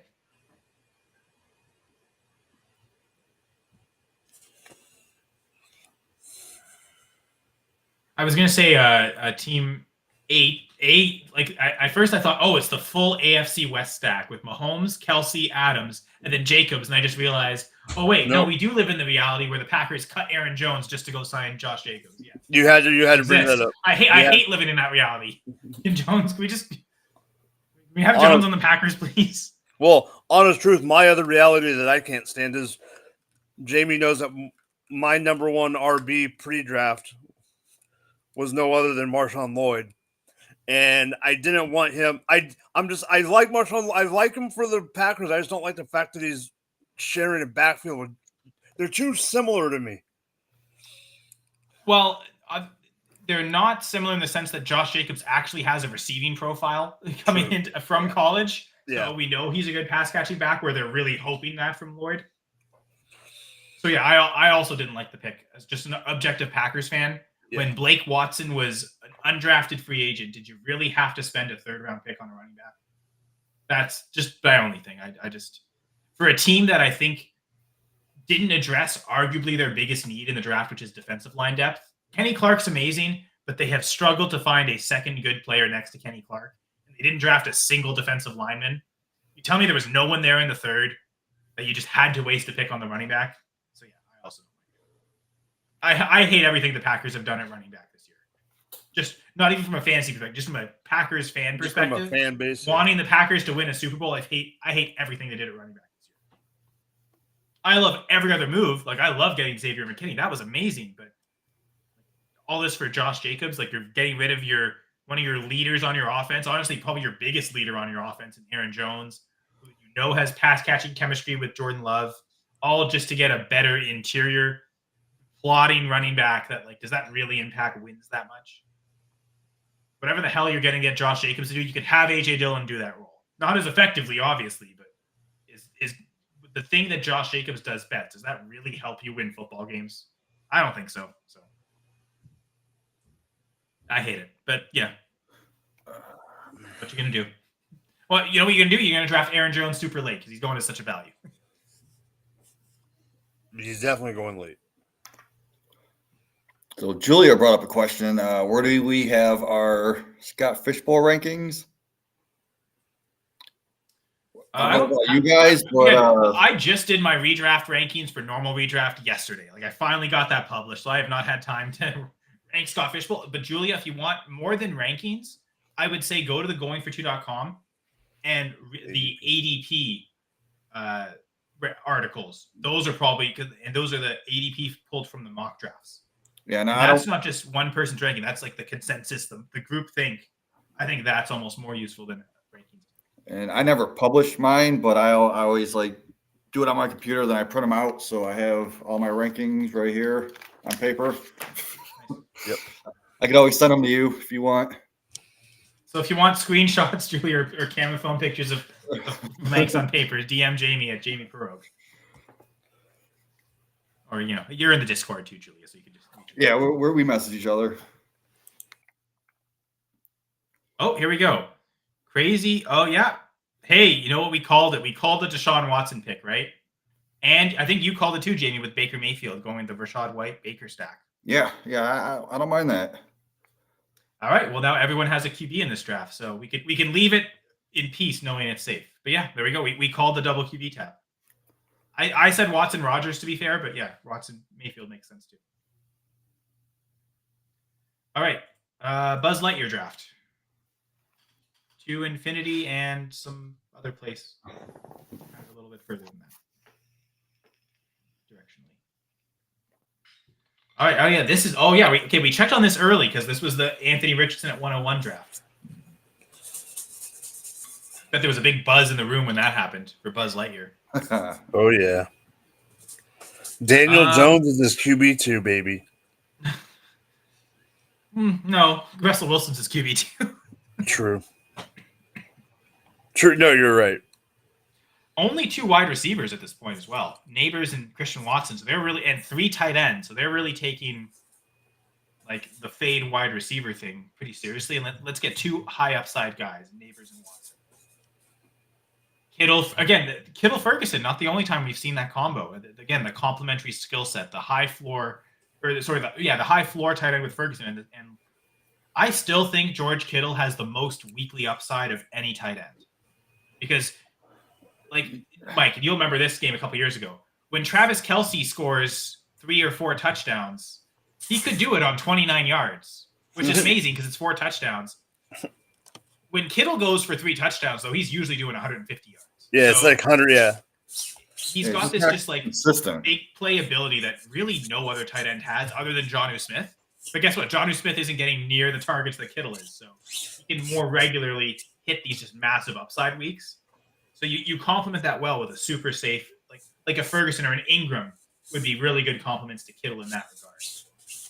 I don't know, man. Unless I'm getting points per smile, I'm not drafting Kittle where he's at. Okay. I still want Kittle. Again, so upside. A team that I actually like what they did, not their entire draft. So I'm not saying that. I don't like all the wide receivers they took in a row, but if there was other positions that were taken in where all the wide receivers, if you look at the 111, I do like their quarterback situation.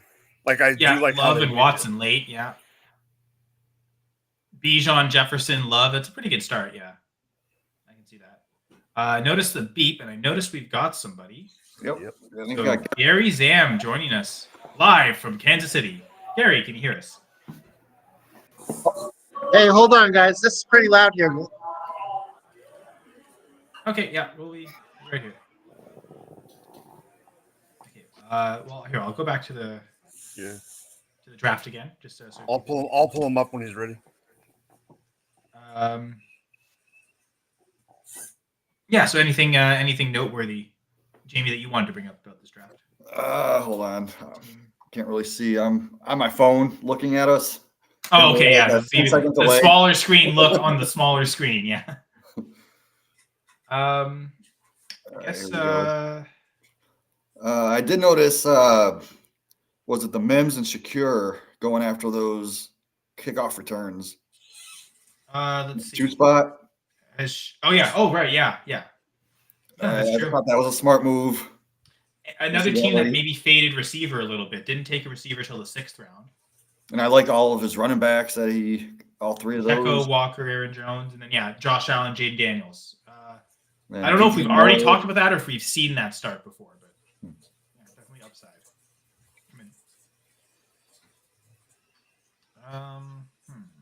I think Shaheed went late in this one.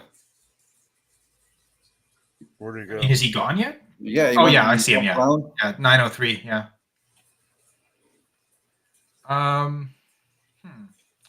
Well, no one's got 3 QBs, but no one really faded QB either.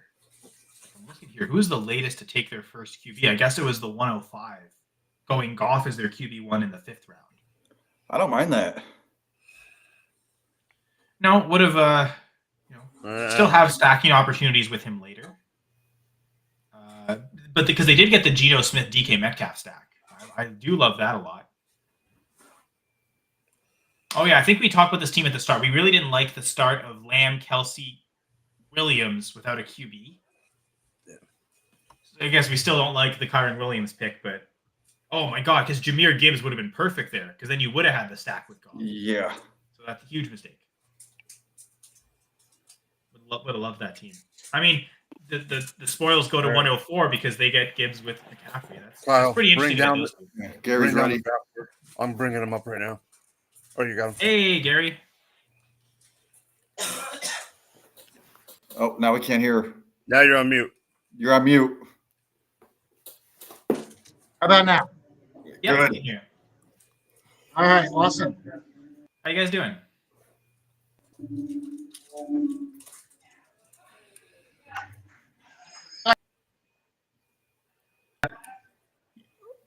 Bring Sounds him like they're down and lagging a little bring bit. him down. Bring him down and bring him right back up. I think it's just the internet connection. Oh, okay. Okay, I think we got you now. Oh, never mind. You guys hear me now? Yeah, we can hear you. Hey guys, sorry we're late. We just had a raffle and we finished the first draft and they're starting. Yeah, that's perfectly all right. Draft went well, or going well.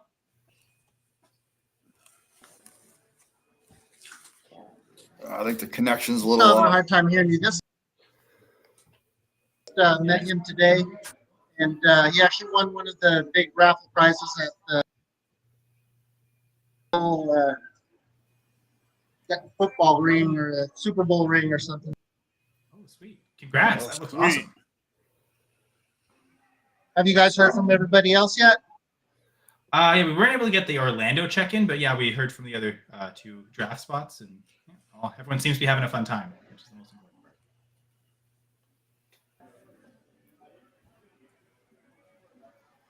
part. Actually, what we'll do is we'll bring up your draft on the screen here so the viewers can see it as well.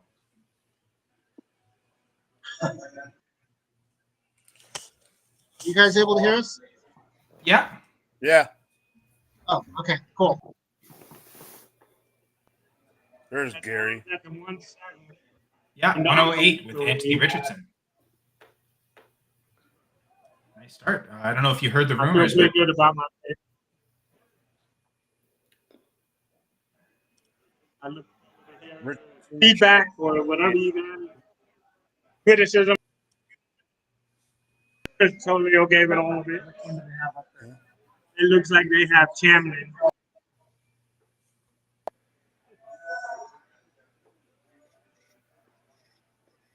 Sorry, so where were you picking from? It's kind of loud in here. I may jump off and try to. Okay, yeah. It's the connect. Yeah, it's more the Yeah, connection. the connection's a little off. He's only got one bar on the back room. But yeah, looking at Gary's team, he had the 8th spot, right? Yeah. Yeah, he went Richardson, Yeah, it was 8. Chase, Andrews. Amazing start. I love that. Tua as a QB2. One of the few I times was just someone's doing- taken Tua without a stack. Sorry. Sorry about that. Congratulations again. Today, this is a team I drafted isn't kind of what I would draft normally, so ended up just trying these drafts because everyone here is good. So I got a question for you. What made you go Eckler over Brian Robinson in this format? I knew you were going to ask that. Oh, that was my 10th round pick? Because I was trying to get this live stream set up. And they got one quick, so that one was probably a bad. That one could have been a better choice. Yeah, I just like Brian Robinson in this format, especially over Eckler. I will say the value on Richardson is pretty good Love because we actually saw a live draft. I think it was an Orlando draft where Richardson went 101. What was that last part? There was an Orlando draft where Richardson went as the 101, first pick overall. Yeah, and I'm at the 104, and I'm considering taking him here at the 104. So I think we all agree like getting him at 108 seems like a good value. Yeah. I mean, I think all 3 of his first picks. I would Those say are all 4. great 'Cause value. I love 2 as well. Yeah, So. yeah, 4. And the rare time Tua isn't stacked yet. Could be some options. Odell Yeah. Beckham late. Malik Washington. I mean, Jonnu Smith. I know. Tight end format, right? Jonnu's got a better chance than Malik this year.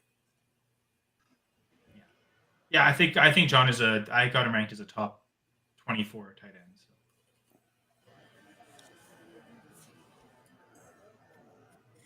And then I noticed, Gary, you did take Zach Moss over like a Najee Harris. What's your reasoning behind that? Oh, is he gone? No, it's bad. I'm sorry, I'm right here. I just still can't hear though. Oh, I was just asking, what made try you go going out. Zach Moss? What made you go Zach Moss over Najee? Hold on really quick. I'm gonna try to go outside. Jamie, he can't hear us. All right. While we're waiting for him, there was something I was going to talk about. I forget. Oh yeah, I guess the 105 going with their third QB.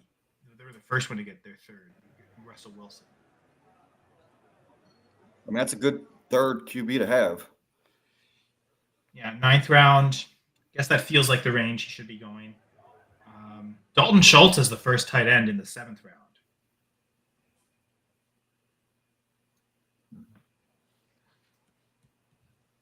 I think I can't remember seeing him in the 7th round up at this point. So that might be one of the earlier shots on Dalton Schultz. Evans, Waddle, Debo. I like that trio of receivers. Guys, I made it outside. It's a little quieter up here. Okay. So Jamie, go ahead. Ask your Yeah, I was gonna ask, what made you go Zach Moss over Najee Harris? I believe it was the 8th Jalen round. Warren. Yeah, I just What's his name? Jalen Warren seems like a more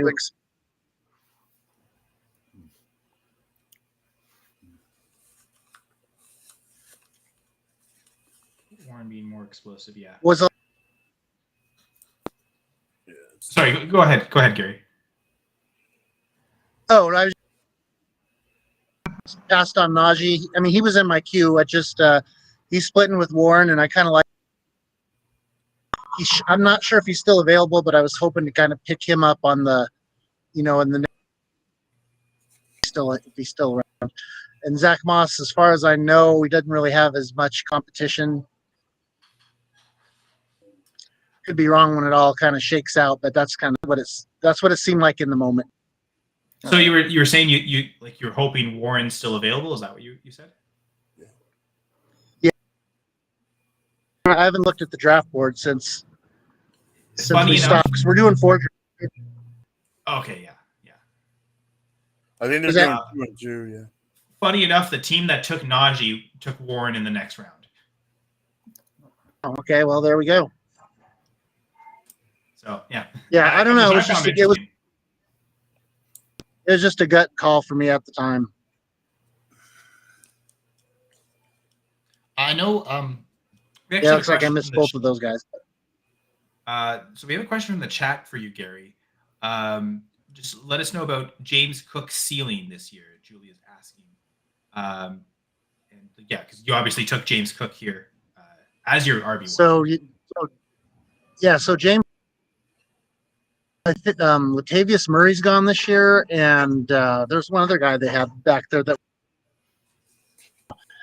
and I think they just drafted one. They drafted like a 4th or 5th round running back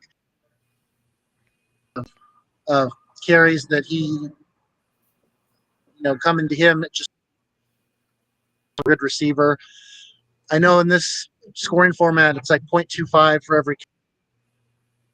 I think he's going to turn out to be one of those workhorse type guys, but I think he's some of his catches because we do get a point for each reception. Yeah. I think Cook could. I mean, I've got him projected right now to be 2nd on the Bills in targets, behind only Kincaid. So the yards and touchdowns you get from those catches also will help impact, I think.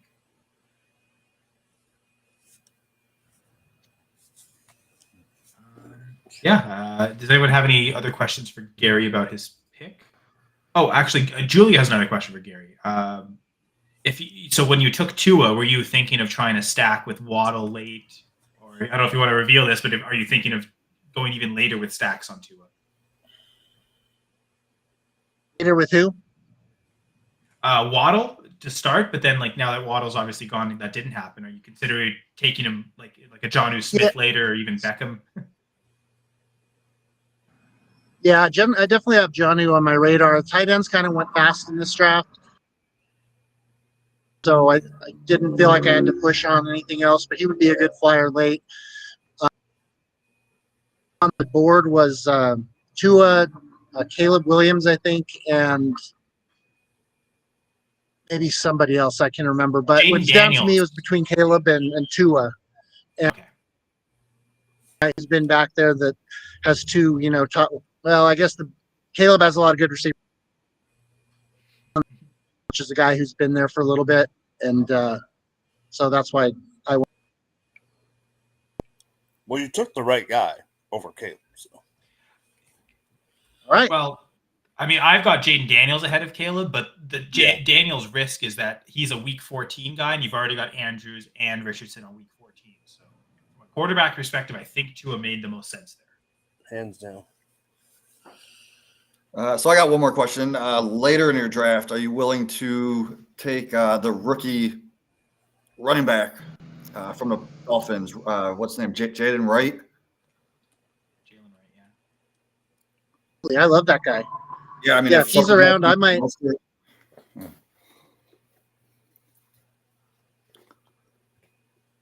For him, if I had to, I'm not sure. Kind of ADP when you're doing it live, but yeah, I like him.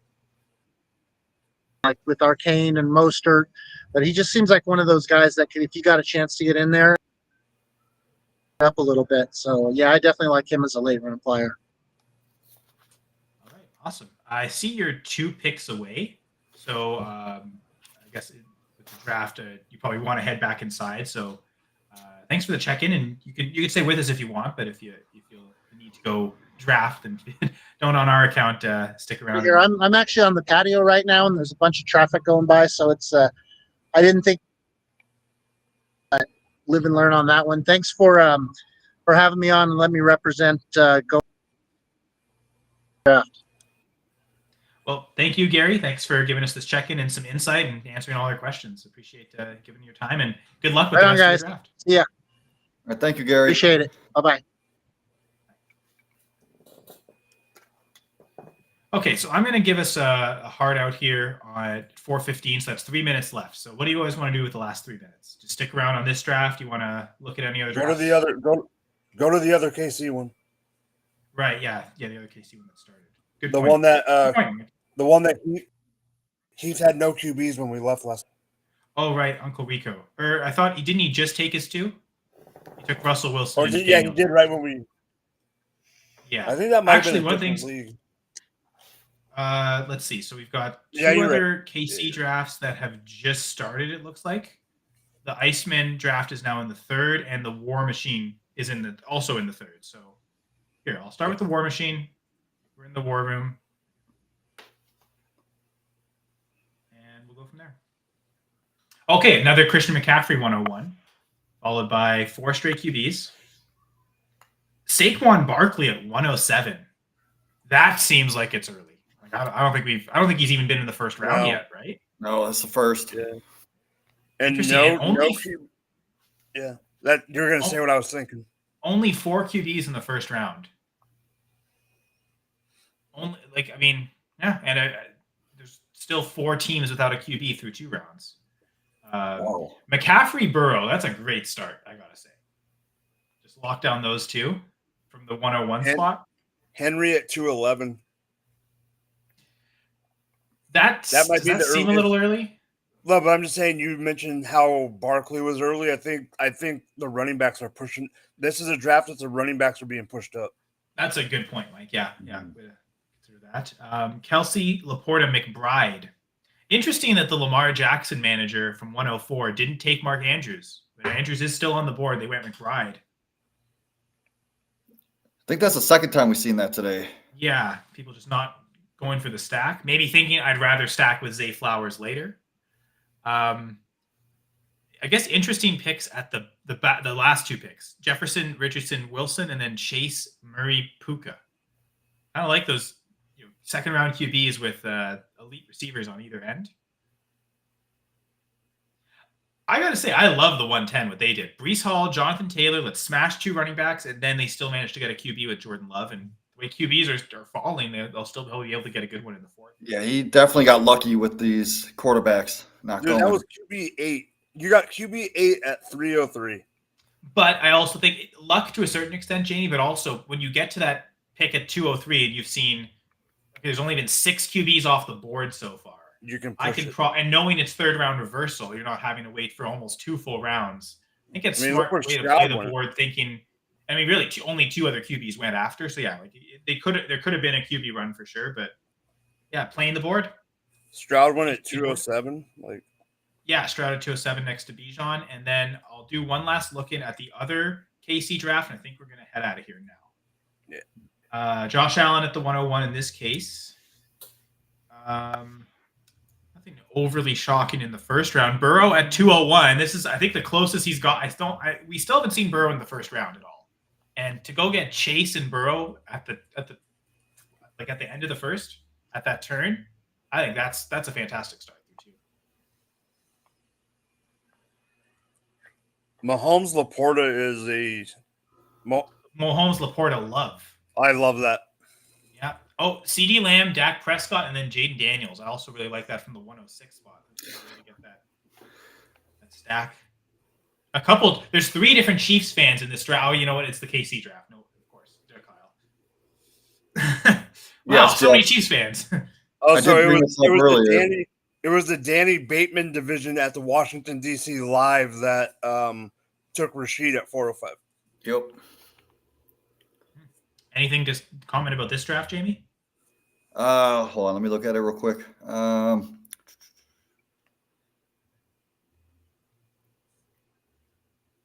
I mean, everything looks good. Taylor, I think, is a good value in the third. Yeah, as the RB1 for that team. Richardson, McBride, Jonathan Taylor. I mean, there's a stack. Richardson, Taylor stack. You've just monopolized all the rushing touchdowns for that team, essentially. Like the Lamb Dak stack is awesome. Plus getting Jaden Daniels. Yeah. Did he get CJ Stroud? Did he get CJ Stroud at 210? Yeah, and then he's on a class now. Adams. I like that start. Yeah. Oh man, it's going to be fun for us to draft tomorrow. I'm certainly looking forward to it, and certainly thankful that people came and spent like almost 3 hours with them. Jeff knew that I'd still be live. I said 3:30, but yeah, I think we're going to end it here. Not live anymore, but thank you, Mike. Thank you, Jamie. People should follow, subscribe to the Going for Two network. Check out goingfor2.com. We also have the Discord there, which is free to join. But most of all, donate to Fantasy Cares, folks. You can do it through the QR code on screen. You can go directly to the Fantasy Cares website or to the Scott Fishbowl website. That will also give a spot to donate to Fantasy Cares. All right. Scott Fishbowl live drafts. And then slow drafts tomorrow. Good luck to both of you fellas. Hopefully we all see each other in the Week 17 final. Yeah. No, hopefully. All right. Any final words? Next year I think I'm going to start going to the Cleveland live draft. Sweet. I already signed up for it. I put. Awesome. Hopefully I can get in. Yeah, great. I'm sure you'll have lots of fun with that. Mm-hmm. All I gotta say is have fun. Thanks for everyone tuning in, and let's draft. All right. Yes, and good luck to everyone drafting Scott Fishbowls or other drafts. On behalf of Jamie Perog and Mike Hicks, I'm Kyle Senra, and thank you for watching this special episode of Going for Two Live. Bye for now, everyone. SF.